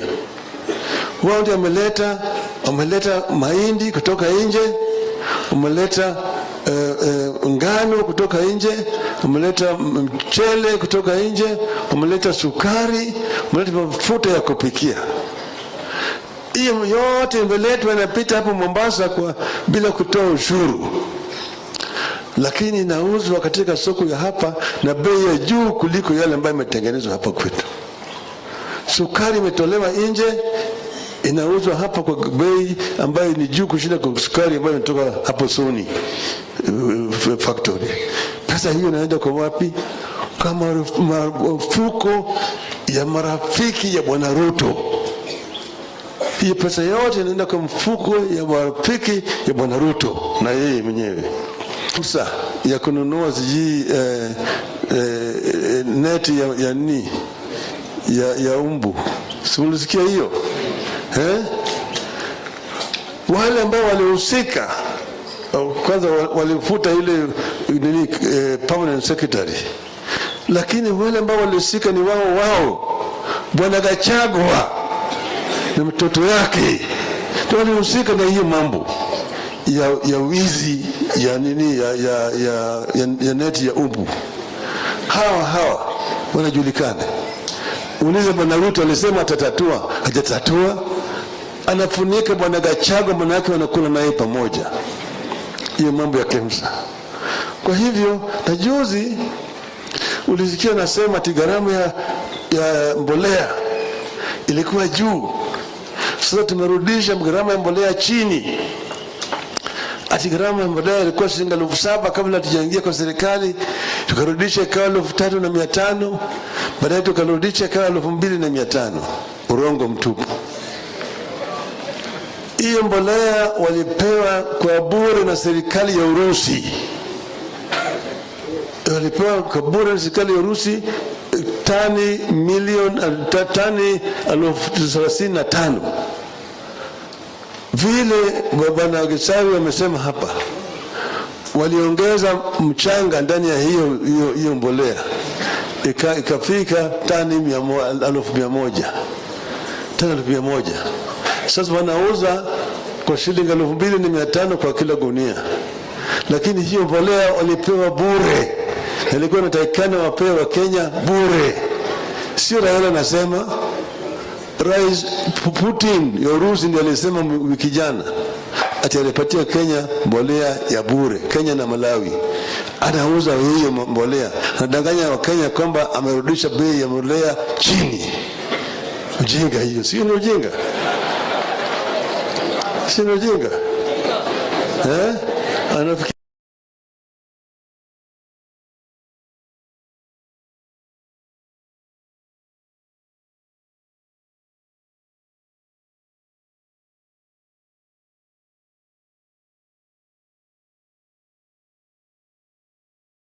Hello. Haya.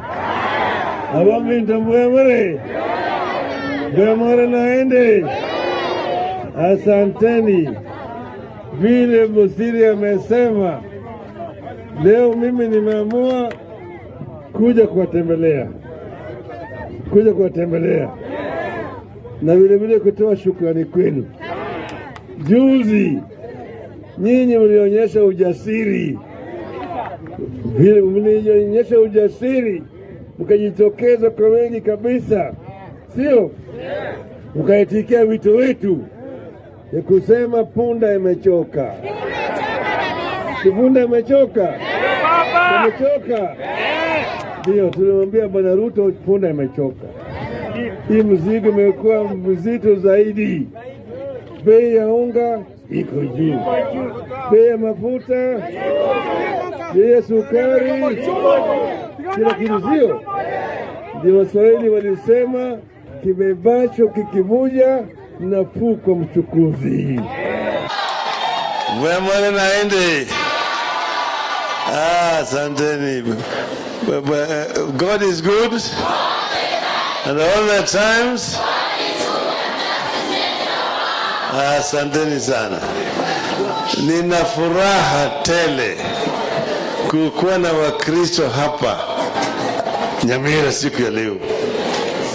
Sasa huyo mjumbe wenu huyo kijana Gisairo na Seneta Okongo Mugeni ndio walikuja kunialika.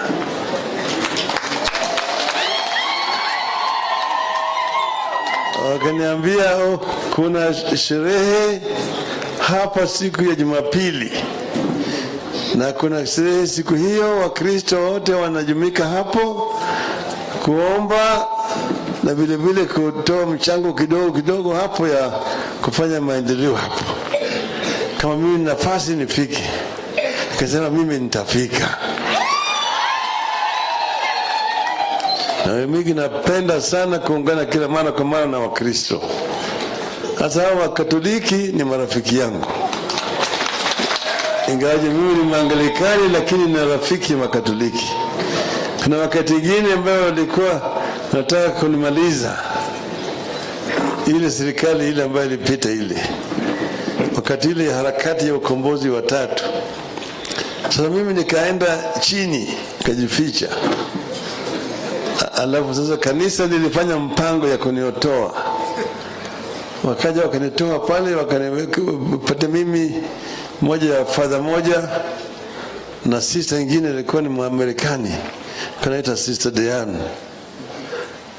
Ndio nitoa Nairobi kama roadblock zimewekwa kila mahali. Wakanipitia mimi na ile panya, njia ya panya route. Kafika manake father amekuja, ako na ile nguo ya father, ameweka ile kola. Sister vile vile amejivisha na meupe kama hawa na ile yao ya juu, na mimi vile vile nikaweka kama father.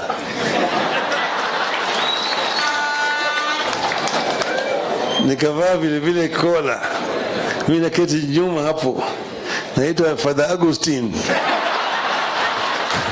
kutoka Machakos. Sasa tukikuja kwa roadblock anasema ni anakwenda kuangalia father ndiye iko kwa steering, naangalia sister pande ile nyuma, huku vile vile anaona father nyingine, na beni pita tukapita hiyo roadblock yote kutoka Nairobi hadi Kisumu zilizikiwa 15, nikapita yote kule Kisumu, nikapeleka kule juu kwa Archbishop Okoth. Mahali pale nikakuta wale vile vile masista pale, nikawekwa. Nasema huyo ni Father Augustine kutoka Machakos. Nikapewa chakula. Baadaye mimi nikatoroka kupitia njia ya ziwa, nikaenda mpaka Uganda, nikaenda Ulaya. Kwa hiyo mimi ni rafiki ya kanisa sana. Nasema shukrani. Kwa sababu kila mara kwa mara mimi naungana na kanisa. Wengine wanasema ati Raila si ni mtu wa shetani. Si ni shetani nani? Wale ambao wanaua watu ni watu wa shetani au ni mtu ambaye anakaa na watu? Sasa mimi nimekuja hapa na wabunge wameongea mambo mengi hapa. Sitaki kuendelea kusema mambo mengi zaidi. Lakini kuna kitu muhimu ambayo wamesema. Ati Wakenya wengi wameona uzito kwa upande ya gharama ya maisha. Sivyo? Wananchi walikuwa wamelia sana, gharama ya maisha imepanda juu. Bei ya unga, bei ya mafuta, bei ya sukari, bei ya stima na kadhalika. Wakaikawa juu sana. Na tukasema mzigo umekuwa mzito. Tukamwambia Bwana Ruto na watu yake ya kwamba Wakenya wanasikia uzito. Na Waswahili walisema ati kibebacho kikivuja ni nafuu kwa mchukuzi. Mzigo na taa yapunguzwe. Sasa hiyo ni makosa. Hiyo ni makosa. Ukimwambia mtu ati hii ni mzigo mzito sana, umefanya makosa. Sasa wananchi wakasema usizidishe tena mzigo.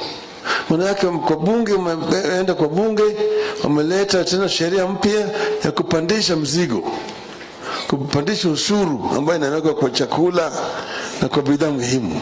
Tukasema isifanyike. Sasa anaenda kwa bunge kule, anachukua wabunge wengine wanapatia hongo ili wapige kura ya kuunga mkono hiyo mswada.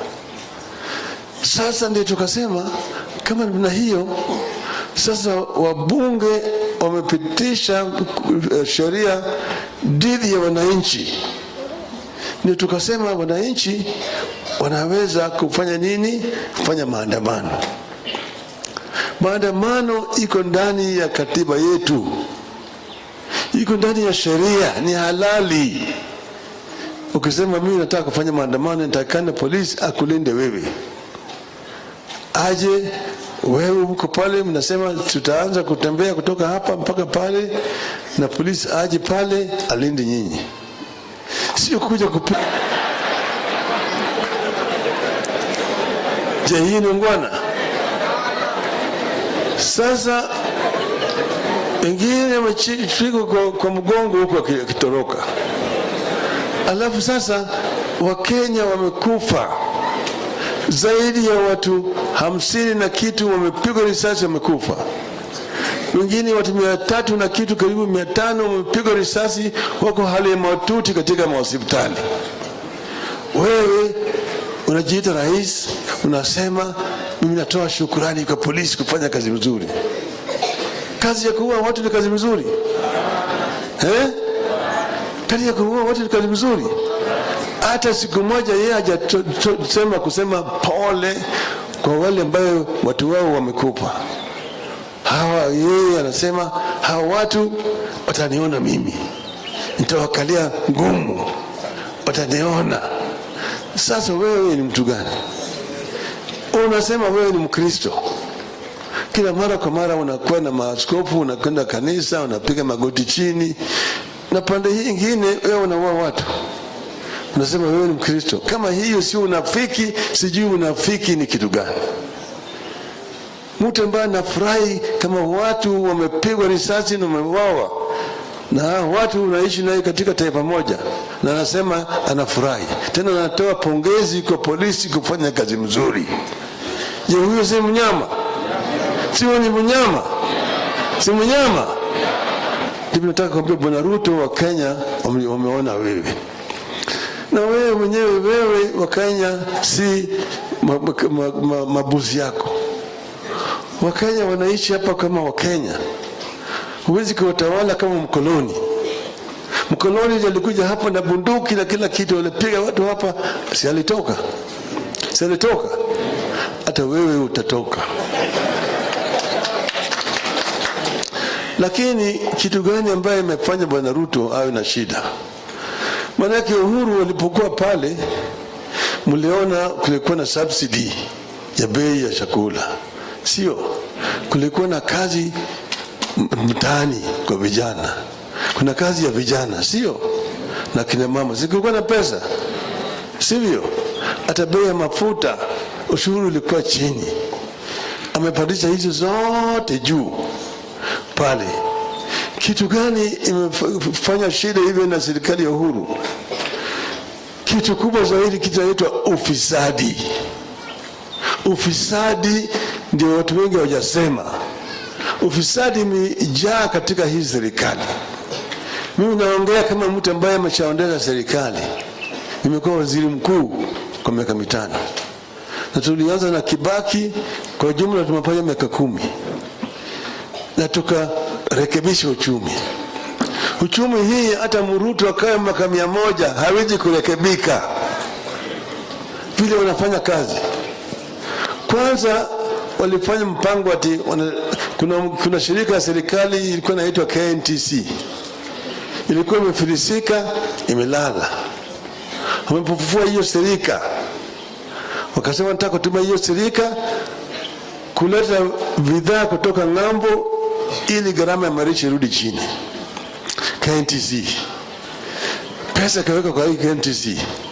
Hiyo pesa inapewa kwa makampuni yao wenyewe. Wao ndio wameleta mahindi kutoka nje, wameleta ngano kutoka nje, wameleta mchele kutoka nje, wameleta sukari, wameleta mafuta ya kupikia. Hiyo yote imeletwa inapita hapo Mombasa bila kutoa ushuru. Lakini inauzwa katika soko ya hapa na bei ya juu kuliko yale ambayo imetengenezwa hapa kwetu. Sukari imetolewa nje, inauzwa hapa kwa bei ambayo ni juu kushinda kwa sukari ambayo inatoka hapo Sony factory. Pesa hiyo inaenda kwa wapi? Kama mfuko ya marafiki ya Bwana Ruto. Hiyo pesa yote inaenda kwa mfuko ya marafiki ya Bwana Ruto na yeye mwenyewe. Fursa ya kununua neti ya umbu. Simulisikia hiyo? Wale ambao walihusika kwanza walifuta ile permanent secretary. Lakini wale ambao walihusika ni wao. Bwana Gachagua na mtoto yake ndio walihusika na hiyo mambo ya wizi ya neti ya umbu. Hawa wanajulikana. Uliza Bwana Ruto alisema atatatua, hajatatua. Anafunika Bwana Gachagua, maana yake wanakula naye pamoja. Hiyo mambo ya KEMSA. Kwa hivyo na juzi ulisikia nasema ati gharama ya mbolea ilikuwa juu. Sasa tumerudisha gharama ya mbolea chini. Ati gharama ya mbolea ilikuwa shilingi 7,000 kabla tujaingia kwa serikali, tukarudisha ikawa 3,500, baadaye tukarudisha ikawa 2,500. Urongo mtupu. Hiyo mbolea walipewa kwa bure na serikali ya Urusi. Walipewa kwa bure na serikali ya Urusi tani 35,000. Vile Bwana Gisari wamesema hapa, waliongeza mchanga ndani ya hiyo mbolea ikafika tani 1,100. Tani 1,100. Sasa wanauza kwa shilingi 2,500 kwa kila gunia. Lakini hiyo mbolea walipewa bure. Ilikuwa inatakikana wapewe Kenya bure. Sio Raila anasema, Rais Putin Urusi ndiye alisema wiki jana ati alipatia Kenya mbolea ya bure. Kenya na Malawi anauza hiyo mbolea, anadanganya wa Kenya kwamba amerudisha bei ya mbolea chini. Ujinga hiyo, sio ni ujinga? Sio ni ujinga? Anafikiri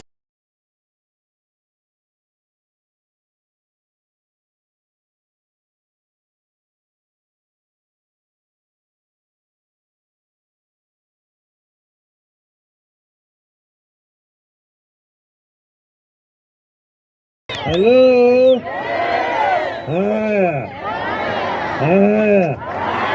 Abamita mwemare naende. Asanteni. Vile Musiri amesema, leo mimi nimeamua kuja kuwatembelea na vile kutoa shukrani kwenu. Juzi nyinyi mlionyesha ujasiri, mkajitokeza kwa wengi kabisa, sio?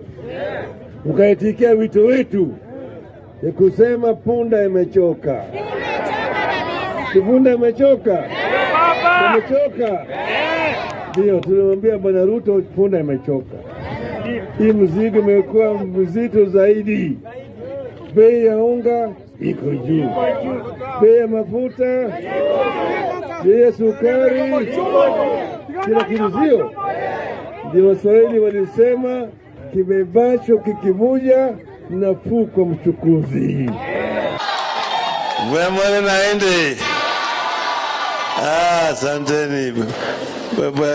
God is good and all the times. Asanteni sana. Nina furaha tele kukuwa na Wakristo hapa Nyamira siku ya leo. Sasa huyo mjumbe wenu huyo kijana Gisairo na Seneta Okongo Mugeni ndio walikuja kunialika.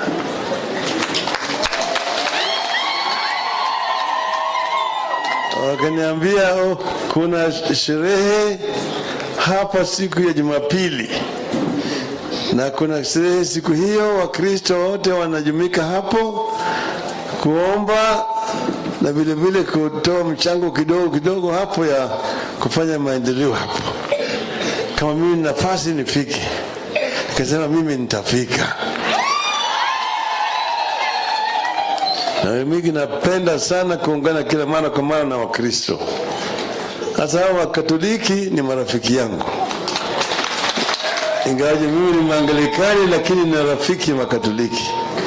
Kuna wakati mwingine ambao walikuwa nataka kunimaliza ile serikali ile ambayo ilipita ile.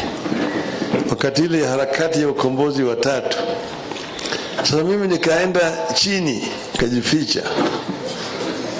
Alafu sasa kanisa lilifanya mpango ya kuniotoa.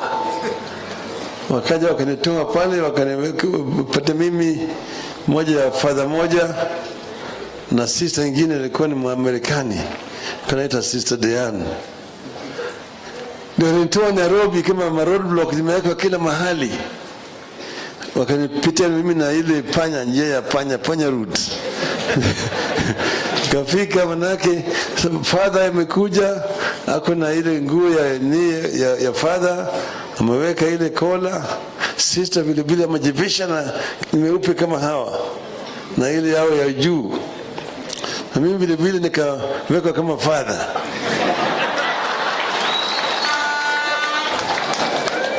Nikavaa vile kola. Mimi naketi nyuma hapo, naitwa Father Augustine kutoka Machakos. Sasa tukikuja kwa roadblock, anasema ni anakwenda kuangalia father ndiye iko kwa steering.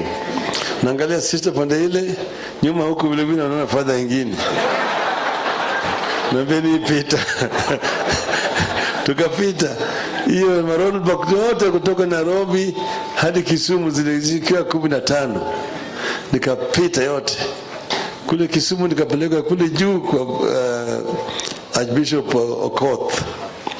Mahali pale nikakuta wale vile vile masista pale, nikawekwa. Nasema huyo ni Father Augustine kutoka Machakos. Nikapewa chakula. Baadaye mimi nikatoroka kupitia njia ya ziwa, nikaenda mpaka Uganda, nikaenda Ulaya. Kwa hiyo mimi ni rafiki ya kanisa sana. Nasema shukrani, ni sababu kila mara kwa mara mimi naungana na kanisa. Wengine wanasema ati Raila si ni mtu wa shetani. Si ni shetani nani? Wale ambao wanaua watu ni watu wa shetani au ni mtu ambaye anakaa na watu? Sasa mimi nimekuja hapa na wabunge wameongea mambo mengi hapa. Sitaki kuendelea kusema mambo mengi zaidi. Lakini kuna kitu muhimu ambayo wamesema. Ati Wakenya wengi wameona uzito kwa upande ya gharama ya maisha.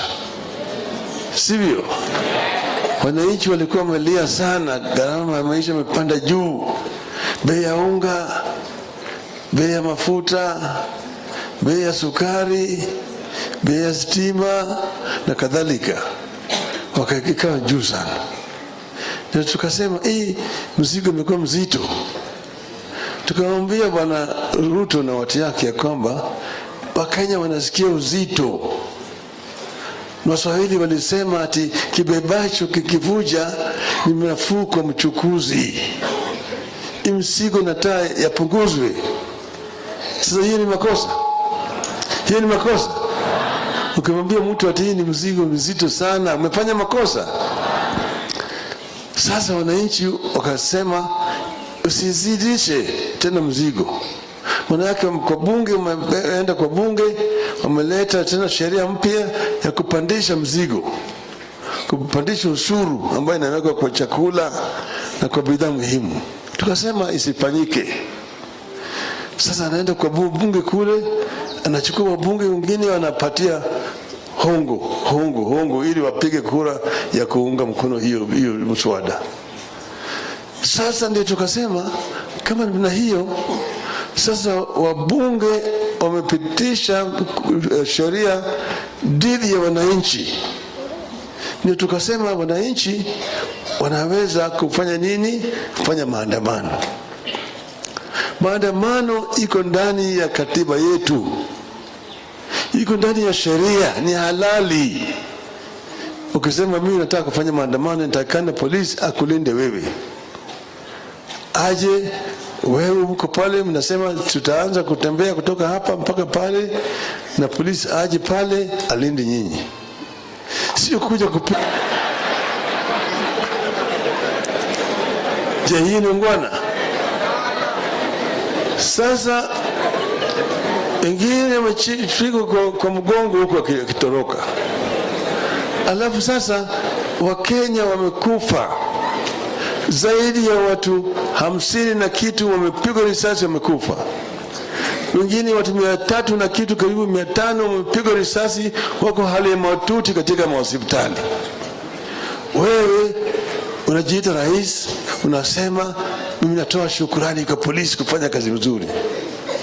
Kazi ya kuua watu ni kazi nzuri? Kazi ya kuua watu ni kazi nzuri? Hata siku moja yeye hajasema kusema pole kwa wale ambao watu wao wamekufa. Yeye anasema hawa watu wataniona mimi, nitawakalia ngumu, wataniona. Sasa wewe ni mtu gani? Unasema wewe ni Mkristo. Kila mara kwa mara unakuwa na maaskofu, unakwenda kanisa, unapiga magoti chini, na pande hii nyingine wewe unaua watu. Unasema wewe ni Mkristo. Kama hiyo si unafiki, sijui unafiki ni kitu gani. Mtu ambaye anafurahi kama watu wamepigwa risasi na wameuawa, na watu unaishi naye katika taifa moja, na anasema anafurahi. Tena anatoa pongezi kwa polisi kufanya kazi mzuri. Je, huyo si mnyama? Si ni mnyama? Si mnyama? Ndipo nataka kuambia Bwana Ruto, wa Kenya wameona wewe. Na wewe mwenyewe, wewe wa Kenya si mabuzi yako. Wakenya wanaishi hapa kama Wakenya. Huwezi kuwatawala kama mkoloni. Mkoloni alikuja hapa na bunduki na kila kitu, walipiga watu hapa, si alitoka? Si alitoka? Hata wewe utatoka. Lakini kitu gani ambaye imefanya Bwana Ruto awe na shida? Manake Uhuru walipokuwa pale, mliona kulikuwa na subsidy ya bei ya chakula. Sio? Kulikuwa na kazi mtaani kwa vijana. Kuna kazi ya vijana, sio? Na kina mama. Kulikuwa na pesa. Sivyo? Hata bei ya mafuta, ushuru ulikuwa chini. Amepandisha hizo zote juu pale. Kitu gani imefanya shida hivyo na serikali ya Uhuru? Kitu kubwa zaidi kinaitwa ufisadi. Ufisadi ndio watu wengi hawajasema. Ufisadi imejaa katika hii serikali. Mimi naongea kama mtu ambaye ameshaondeza serikali. Nimekuwa waziri mkuu kwa miaka 5. Na tulianza na Kibaki, kwa jumla tumefanya miaka 10. Na tukarekebisha uchumi. Uchumi hii hata Ruto akae miaka 100 hawezi kurekebika. Vile wanafanya kazi.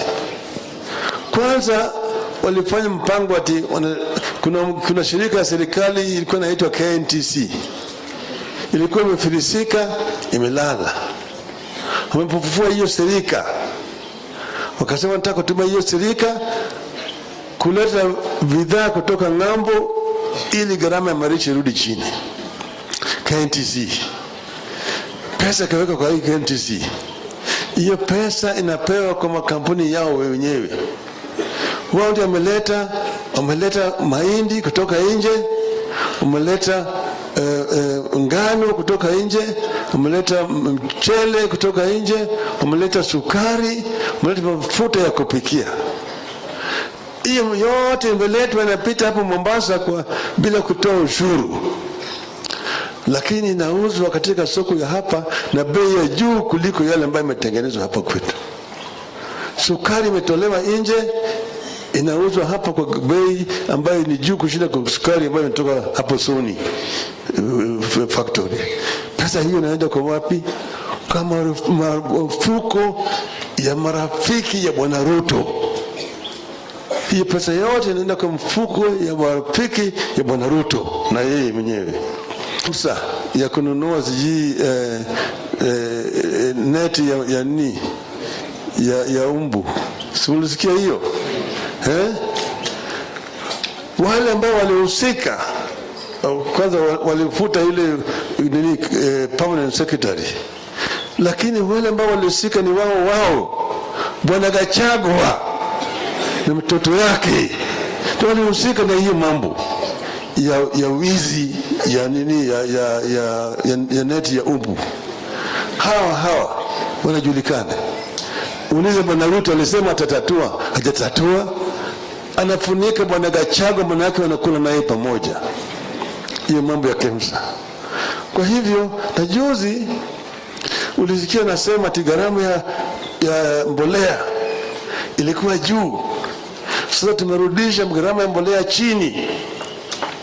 Ati gharama ya mbolea ilikuwa shilingi 7,000 kabla tujaingia kwa serikali, tukarudisha ikawa 3,500, baadaye tukarudisha ikawa 2,500. Urongo mtupu. Hiyo mbolea walipewa kwa bure na serikali ya Urusi. Walipewa kwa bure na serikali ya Urusi tani 35,000. Vile Bwana Gachagua amesema hapa, waliongeza mchanga ndani ya hiyo mbolea, ikafika tani 100,000. Tani 100,000. Sasa wanauza kwa shilingi 2,500 kwa kila gunia. Lakini hiyo mbolea walipewa bure ilikuwa inatakikana wapewe wa Kenya bure. Sio Raila anasema, Rais Putin ya Urusi ndiye alisema wiki jana ati alipatia Kenya mbolea ya bure. Kenya na Malawi anauza hiyo mbolea, anadanganya wa Kenya kwamba amerudisha bei ya mbolea chini. Ujinga hiyo, sio ni ujinga? Sio ujinga? Anafikiri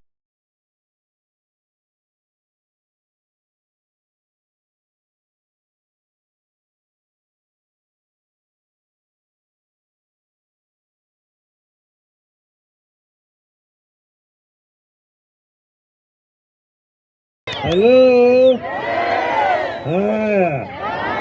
Haya. Abaminta mwemare. Mwemare naende. Asanteni. Vile Musiri amesema, leo mimi nimeamua kuja kuwatembelea. Na vile vile kutoa shukrani kwenu. Juzi nyinyi mlionyesha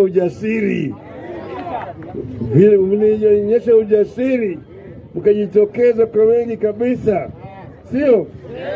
Mkaitikia wito wetu ya kusema punda imechoka. Punda imechoka.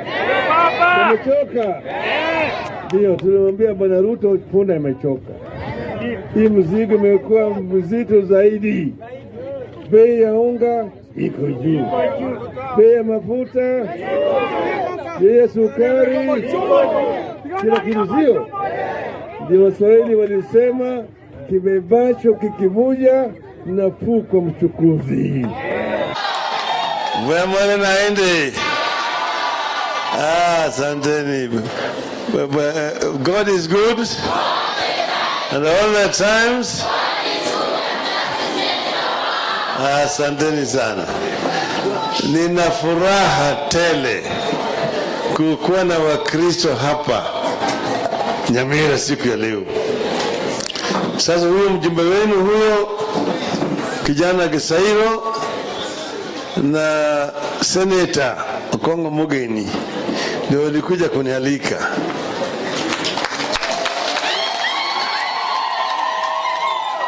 Wakaniambia kuna sherehe hapa siku ya Jumapili, na kuna sherehe siku hiyo, Wakristo wote wanajumika hapo kuomba na vile vile kutoa mchango kidogo hapo ya kufanya maendeleo hapo. Kama mimi nafasi nifike, nikasema mimi nitafika.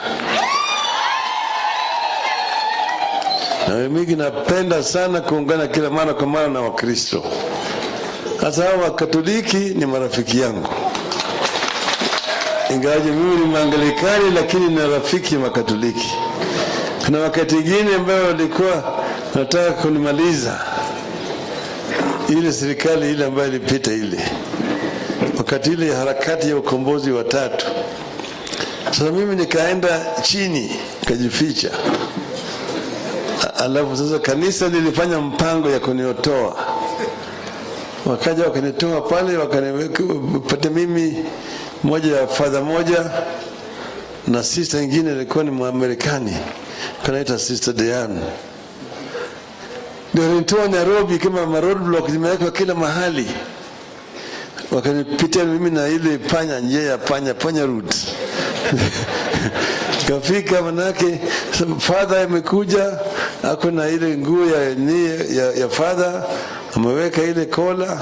Sister vile vile amejivisha na meupe kama hawa na ile yao ya juu, na mimi vile vile nikaweka kama father.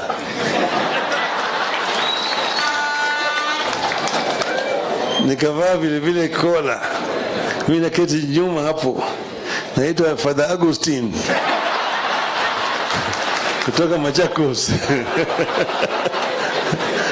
Sasa tukikuja kwa roadblock, wanasema ni anakwenda kuangalia father ndio iko kwa steering, naangalia sister pande ile nyuma, huku vile vile naona father nyingine, na beni pita. Tukapita Hiyo roadblock yote kutoka Nairobi hadi Kisumu zilizikiwa 15. Nikapita yote. Kule Kisumu nikapeleka kule juu kwa Archbishop Okoth. Mahali pale nikakuta wale vile masista pale, nikawekwa. Nasema huyo ni Father Augustine kutoka Machakos. Nikapewa chakula. Baadaye mimi nikatoroka kupitia njia ya ziwa, nikaenda mpaka Uganda, nikaenda Ulaya. Kwa hiyo mimi ni rafiki ya kanisa sana. Nasema shukrani. Ni sababu kila mara kwa mara mimi naungana na kanisa. Wengine wanasema ati Raila si ni mtu wa shetani. Si ni shetani nani? Wale ambao wanaua watu ni watu wa shetani au ni mtu ambaye anakaa na watu? Sasa mimi nimekuja hapa na wabunge wameongea mambo mengi hapa. Sitaki kuendelea kusema mambo mengi zaidi. Lakini kuna kitu muhimu ambayo wamesema. Ati Wakenya wengi wameona uzito kwa upande ya gharama ya maisha. Sivyo? Wananchi walikuwa wamelia sana, gharama ya maisha imepanda juu. Bei ya unga, bei ya mafuta, bei ya sukari, bei ya stima na kadhalika. Wakakaa juu sana. Na tukasema mzigo umekuwa mzito. Tukamwambia Bwana Ruto na watu yake ya kwamba Wakenya wanasikia uzito. Waswahili walisema ati kibebacho kikivuja ni nafuu kwa mchukuzi. Mzigo nataka yapunguzwe. Sasa hiyo ni makosa. Hiyo ni makosa. Ukimwambia mtu ati ni mzigo mzito sana, umefanya makosa. Sasa wananchi wakasema usizidishe tena mzigo. Maana yake kwa bunge, umeenda kwa bunge, wameleta tena sheria mpya ya kupandisha mzigo. Kupandisha ushuru ambayo inawekwa kwa chakula na kwa bidhaa muhimu. Tukasema isifanyike. Sasa anaenda kwa bunge kule, anachukua wabunge wengine wanapatia hongo ili wapige kura ya kuunga mkono hiyo mswada. Sasa ndio tukasema kama na hiyo sasa wabunge wamepitisha sheria dhidi ya wananchi. Ndio tukasema wananchi wanaweza kufanya nini? Kufanya maandamano. Maandamano iko ndani ya katiba yetu. Iko ndani ya sheria, ni halali. Ukisema mimi nataka kufanya maandamano, nitakana polisi akulinde wewe. Aje wewe uko pale, mnasema tutaanza kutembea kutoka hapa mpaka pale, na polisi aje pale alinde nyinyi. Sio kuja Je, hii ni ngwana? Sasa wengine wamechiko kwa mgongo huko akitoroka. Alafu sasa Wakenya wamekufa. Zaidi ya watu 50 na kitu wamepigwa risasi, wamekufa. Wengine watu 300 na kitu, karibu 500 wamepigwa risasi, wako hali ya mahututi katika hospitali. Wewe unajiita rais, unasema mimi natoa shukrani kwa polisi kufanya kazi nzuri. Kazi ya kuua watu ni kazi nzuri? Kazi ya kuua watu ni kazi nzuri? Hata siku moja yeye kusema pole kwa wale ambao watu wao wamekufa. Yeye anasema hawa watu wataniona mimi, nitawakalia ngumu, wataniona. Sasa wewe ni mtu gani? Unasema wewe ni Mkristo. Kila mara kwa mara unakuwa na maaskofu, unakwenda kanisa, unapiga magoti chini, na pande hii nyingine wewe unaua watu. Unasema wewe ni Mkristo. Kama hiyo sio unafiki, sijui unafiki ni kitu gani? Mtu ambaye anafurahi kama watu wamepigwa risasi na wameuawa, na watu unaishi naye katika taifa moja, na anasema anafurahi, tena anatoa pongezi kwa polisi kufanya kazi nzuri. Je, huyo si mnyama? Sio ni mnyama? Si mnyama? Ndipo nataka kuambia Bwana Ruto, wa Kenya wameona wewe. Na wewe mwenyewe, wewe wa Kenya si mabuzi yako. Wakenya wanaishi hapa kama Wakenya. Huwezi kuwatawala kama mkoloni. Mkoloni alikuja hapa na bunduki na kila kitu, alipiga watu hapa, si alitoka? Si alitoka? Hata wewe utatoka. Lakini kitu gani ambaye imefanya Bwana Ruto awe na shida? Manake Uhuru walipokuwa pale, mliona kulikuwa na subsidy ya bei ya chakula. Sio? Kulikuwa na kazi mtaani kwa vijana. Kuna kazi ya vijana, sio? Na kina mama. Kulikuwa na pesa. Sivyo? Hata bei ya mafuta, ushuru ulikuwa chini. Amepandisha hizo zote juu pale. Kitu gani imefanya shida hivyo na serikali ya Uhuru? Kitu kubwa zaidi kinaitwa ufisadi. Ufisadi ndio watu wengi hawajasema. Ufisadi imejaa katika hii serikali. Mimi naongea kama mtu ambaye ameshaondeza serikali. Nimekuwa waziri mkuu kwa miaka 5. Na tulianza na Kibaki, kwa jumla tumefanya miaka 10. Na tukarekebisha uchumi. Uchumi hii hata Ruto akae miaka 100 hawezi kurekebika vile wanafanya kazi. Kwanza walifanya mpango ati kuna shirika la serikali ilikuwa inaitwa KNTC. Ilikuwa imefilisika, imelala. Wamepofufua hiyo serika.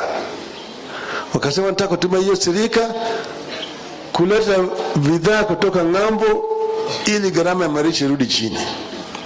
KNTC. Pesa kaweka kwa hii KNTC. Hiyo pesa inapewa kwa makampuni yao wenyewe. Wao ndio wameleta mahindi kutoka nje, wameleta ngano kutoka nje, wameleta mchele kutoka nje, wameleta sukari, wameleta mafuta ya kupikia. Hiyo yote imeletwa inapita hapo Mombasa bila kutoa ushuru.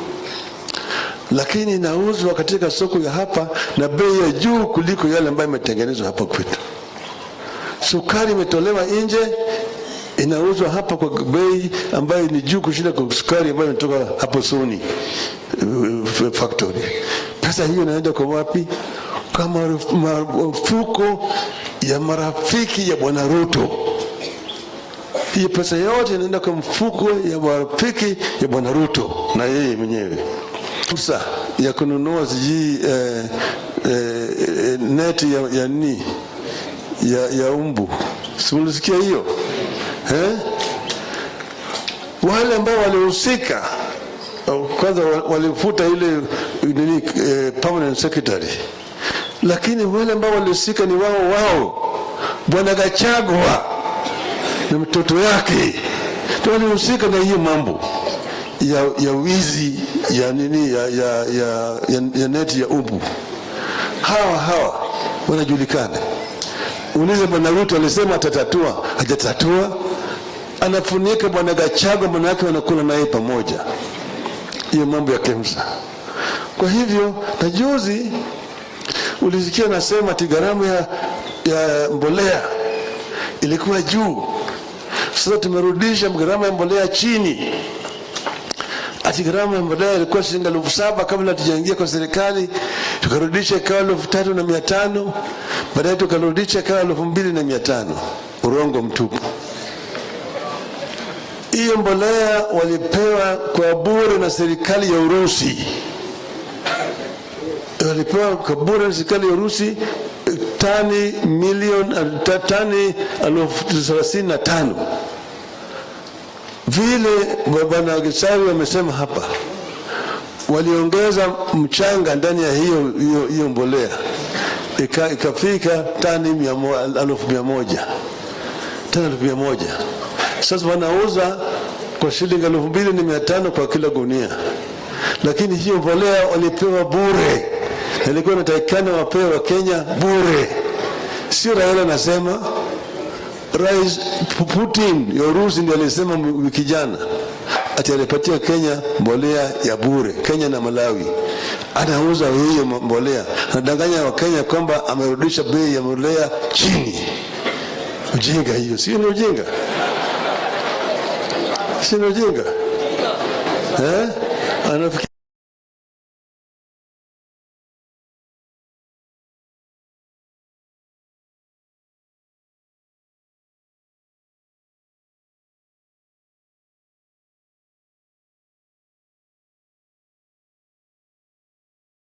Hello. Haya. Abambi Mwemare naende. Asanteni. Vile Musiri amesema, leo mimi nimeamua kuja kuwatembelea na vile kutoa shukrani kwenu. Juzi nyinyi mlionyesha ujasiri, mkajitokeza kwa wengi kabisa, sio? Mkaitikia wito wetu ya kusema punda imechoka. Punda imechoka. Ndio tulimwambia Bwana Ruto punda imechoka. Hii mzigo imekuwa mzito zaidi. Bei ya unga iko juu, bei ya mafuta, bei ya sukari, kila kitu sio. Ndio Waswahili walisema kibebacho kikivuja nafuu kwa mchukuzi. Mwemare naende. Asanteni. God is good and all the times. Asanteni sana. Nina furaha tele kukuwa na Wakristo hapa Nyamira siku ya leo. Sasa huyo mjumbe wenu huyo kijana Gisairo na Seneta Okongo Mugeni ndio walikuja kunialika.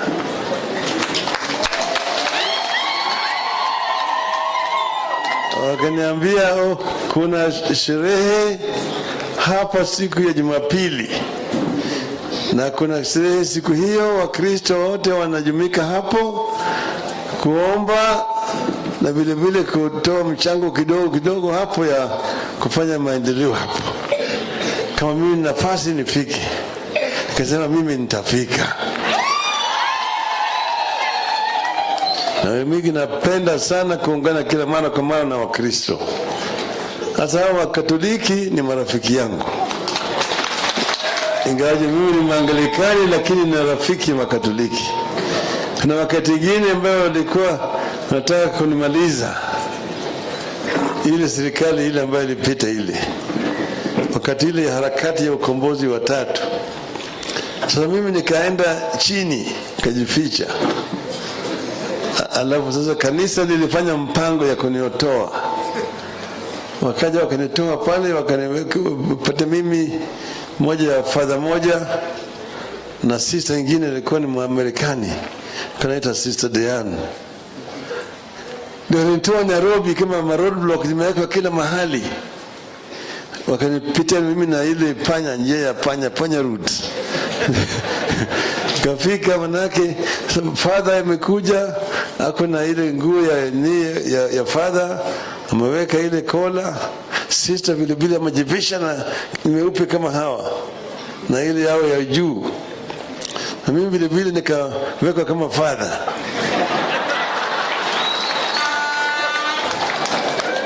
Nikavaa vile kola. Mimi naketi nyuma hapo, naitwa Father Augustine kutoka Machakos.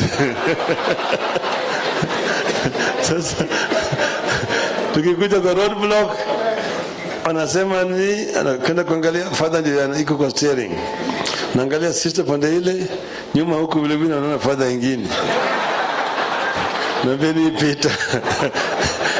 Tukapita hiyo roadblock yote kutoka Nairobi hadi Kisumu, zilizikiwa 15. Nikapita yote kule Kisumu, nikapeleka kule juu kwa Archbishop Okoth. mahali pale nikakuta wale vile vile masista pale, nikawekwa. Nasema huyo ni Father Augustine kutoka Machakos. Nikapewa chakula. Baadaye mimi nikatoroka kupitia njia ya ziwa, nikaenda mpaka Uganda, nikaenda Ulaya. Kwa hiyo mimi ni rafiki ya kanisa sana. Nasema shukrani. Kwa sababu kila mara kwa mara mimi naungana na kanisa. Wengine wanasema ati Raila si ni mtu wa shetani. Si ni shetani nani? Wale ambao wanaua watu ni watu wa shetani au ni mtu ambaye anakaa na watu? Sasa mimi nimekuja hapa na wabunge wameongea mambo mengi hapa. Sitaki kuendelea kusema mambo mengi zaidi. Lakini kuna kitu muhimu ambayo wamesema. Ati Wakenya wengi wameona uzito kwa upande ya gharama ya maisha. Sivyo? Wananchi walikuwa wamelia sana, gharama ya maisha imepanda juu. Bei ya unga, bei ya mafuta, bei ya sukari, bei ya stima na kadhalika. Wakakaa juu sana. Ndio tukasema mzigo umekuwa mzito. Tukamwambia Bwana Ruto na watu yake ya kwamba Wakenya wanasikia uzito. Waswahili walisema ati kibebacho kikivuja ni nafuu kwa mchukuzi. Mzigo nataka yapunguzwe. Sasa hiyo ni makosa. Hiyo ni makosa. Ukimwambia mtu ati hii ni mzigo mzito sana, umefanya makosa. Sasa wananchi wakasema usizidishe tena mzigo. Maana yake kwa bunge, umeenda kwa bunge, wameleta tena sheria mpya ya kupandisha mzigo, kupandisha ushuru ambayo inawekwa kwa chakula na kwa bidhaa muhimu. Tukasema isifanyike. Sasa anaenda kwa bunge kule, anachukua wabunge wengine wanapatia hongo ili wapige kura ya kuunga mkono hiyo mswada. Sasa ndio tukasema kama na hiyo, sasa wabunge wamepitisha sheria dhidi ya wananchi. Ndio tukasema wananchi wanaweza kufanya nini? Kufanya maandamano. Maandamano iko ndani ya katiba yetu, iko ndani ya sheria, ni halali. Ukisema mimi nataka kufanya maandamano, nitakana polisi akulinde wewe. Aje wewe uko pale, mnasema tutaanza kutembea kutoka hapa mpaka pale, na polisi aje pale alinde nyinyi. Sio kuja kupiga.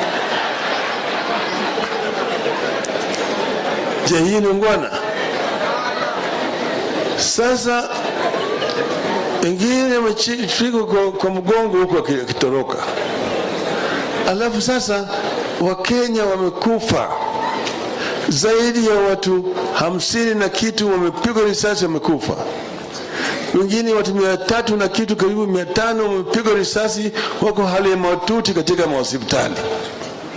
Wewe unajiita rais, unasema mimi natoa shukrani kwa polisi kufanya kazi nzuri. Kazi ya kuua watu ni kazi nzuri? Kazi ya kuua watu ni kazi nzuri? Hata siku moja yeye hajasema kusema pole kwa wale ambao watu wao wamekufa. Yeye anasema hawa watu wataniona mimi, nitawakalia ngumu, wataniona. Sasa wewe ni mtu gani? Unasema wewe ni Mkristo. Kila mara kwa mara unakuwa na maaskofu, unakwenda kanisa, unapiga magoti chini, na pande hii nyingine wewe unaua watu. Unasema wewe ni Mkristo. Kama hiyo si unafiki, sijui unafiki ni kitu gani. Mtu ambaye anafurahi kama watu wamepigwa risasi na wameuawa, na watu unaishi naye katika taifa moja, na anasema anafurahi, tena anatoa pongezi kwa polisi kufanya kazi mzuri. Je, huyo si mnyama? Si ni mnyama? Si mnyama? Ndipo nataka kuambia Bwana Ruto, wa Kenya wameona wewe. Na wewe mwenyewe, wewe wa Kenya si mabuzi yako. Wakenya wanaishi hapa kama Wakenya. Huwezi kuwatawala kama mkoloni. Mkoloni alikuja hapa na bunduki na kila kitu, walipiga watu hapa, si alitoka? Si alitoka? Hata wewe utatoka. Lakini kitu gani ambaye imefanya Bwana Ruto awe na shida? Maana yake Uhuru walipokuwa pale, mliona kulikuwa na subsidy ya bei ya chakula, sio? Kulikuwa na kazi mtaani kwa vijana, kuna kazi ya vijana, sio? Na kina mama, kulikuwa na pesa, sivyo? Hata bei ya mafuta, ushuru ulikuwa chini. Amepandisha hizo zote juu pale. Kitu gani imefanya shida hivyo na serikali ya Uhuru? Kitu kubwa zaidi kinaitwa ufisadi. Ufisadi ndio watu wengi hawajasema. Ufisadi imejaa katika hii serikali. Mimi naongea kama mtu ambaye ameshaondesha serikali. Nimekuwa waziri mkuu kwa miaka 5. Na tulianza na Kibaki, kwa jumla tumefanya miaka 10. Na tukarekebisha uchumi. Uchumi hii hata Ruto akae miaka 100 hawezi kurekebika vile wanafanya kazi. Kwanza walifanya mpango ati kuna shirika ya serikali ilikuwa inaitwa KNTC. Ilikuwa imefilisika, imelala. Wamepofufua hiyo serika. Wakasema nataka kutuma hiyo serika kuleta bidhaa kutoka ng'ambo ili gharama ya maisha irudi chini. KNTC. Pesa kaweka kwa hii KNTC. Hiyo pesa inapewa kwa makampuni yao wenyewe. Wao ndio wameleta mahindi kutoka nje, wameleta ngano kutoka nje, wameleta mchele kutoka nje, wameleta sukari, wameleta mafuta ya kupikia. Hiyo yote imeletwa inapita hapo Mombasa bila kutoa ushuru. Lakini inauzwa katika soko ya hapa na bei ya juu kuliko yale ambayo imetengenezwa hapa kwetu. Sukari imetolewa nje, inauzwa hapa kwa bei ambayo ni juu kushinda kwa sukari ambayo inatoka hapo Sony factory. Pesa hiyo inaenda kwa wapi? Kama mafuko ya marafiki ya Bwana Ruto. Hii pesa yote inaenda kwa mfuko ya marafiki ya Bwana Ruto na yeye mwenyewe. Fursa ya kununua neti ya umbu. Simulisikia hiyo? Wale ambao walihusika kwanza walifuta ile permanent secretary. Lakini wale ambao walihusika ni wao. Bwana Gachagua na mtoto yake ndio walihusika na hiyo mambo ya wizi ya neti ya umbu. Hawa wanajulikana. Uliza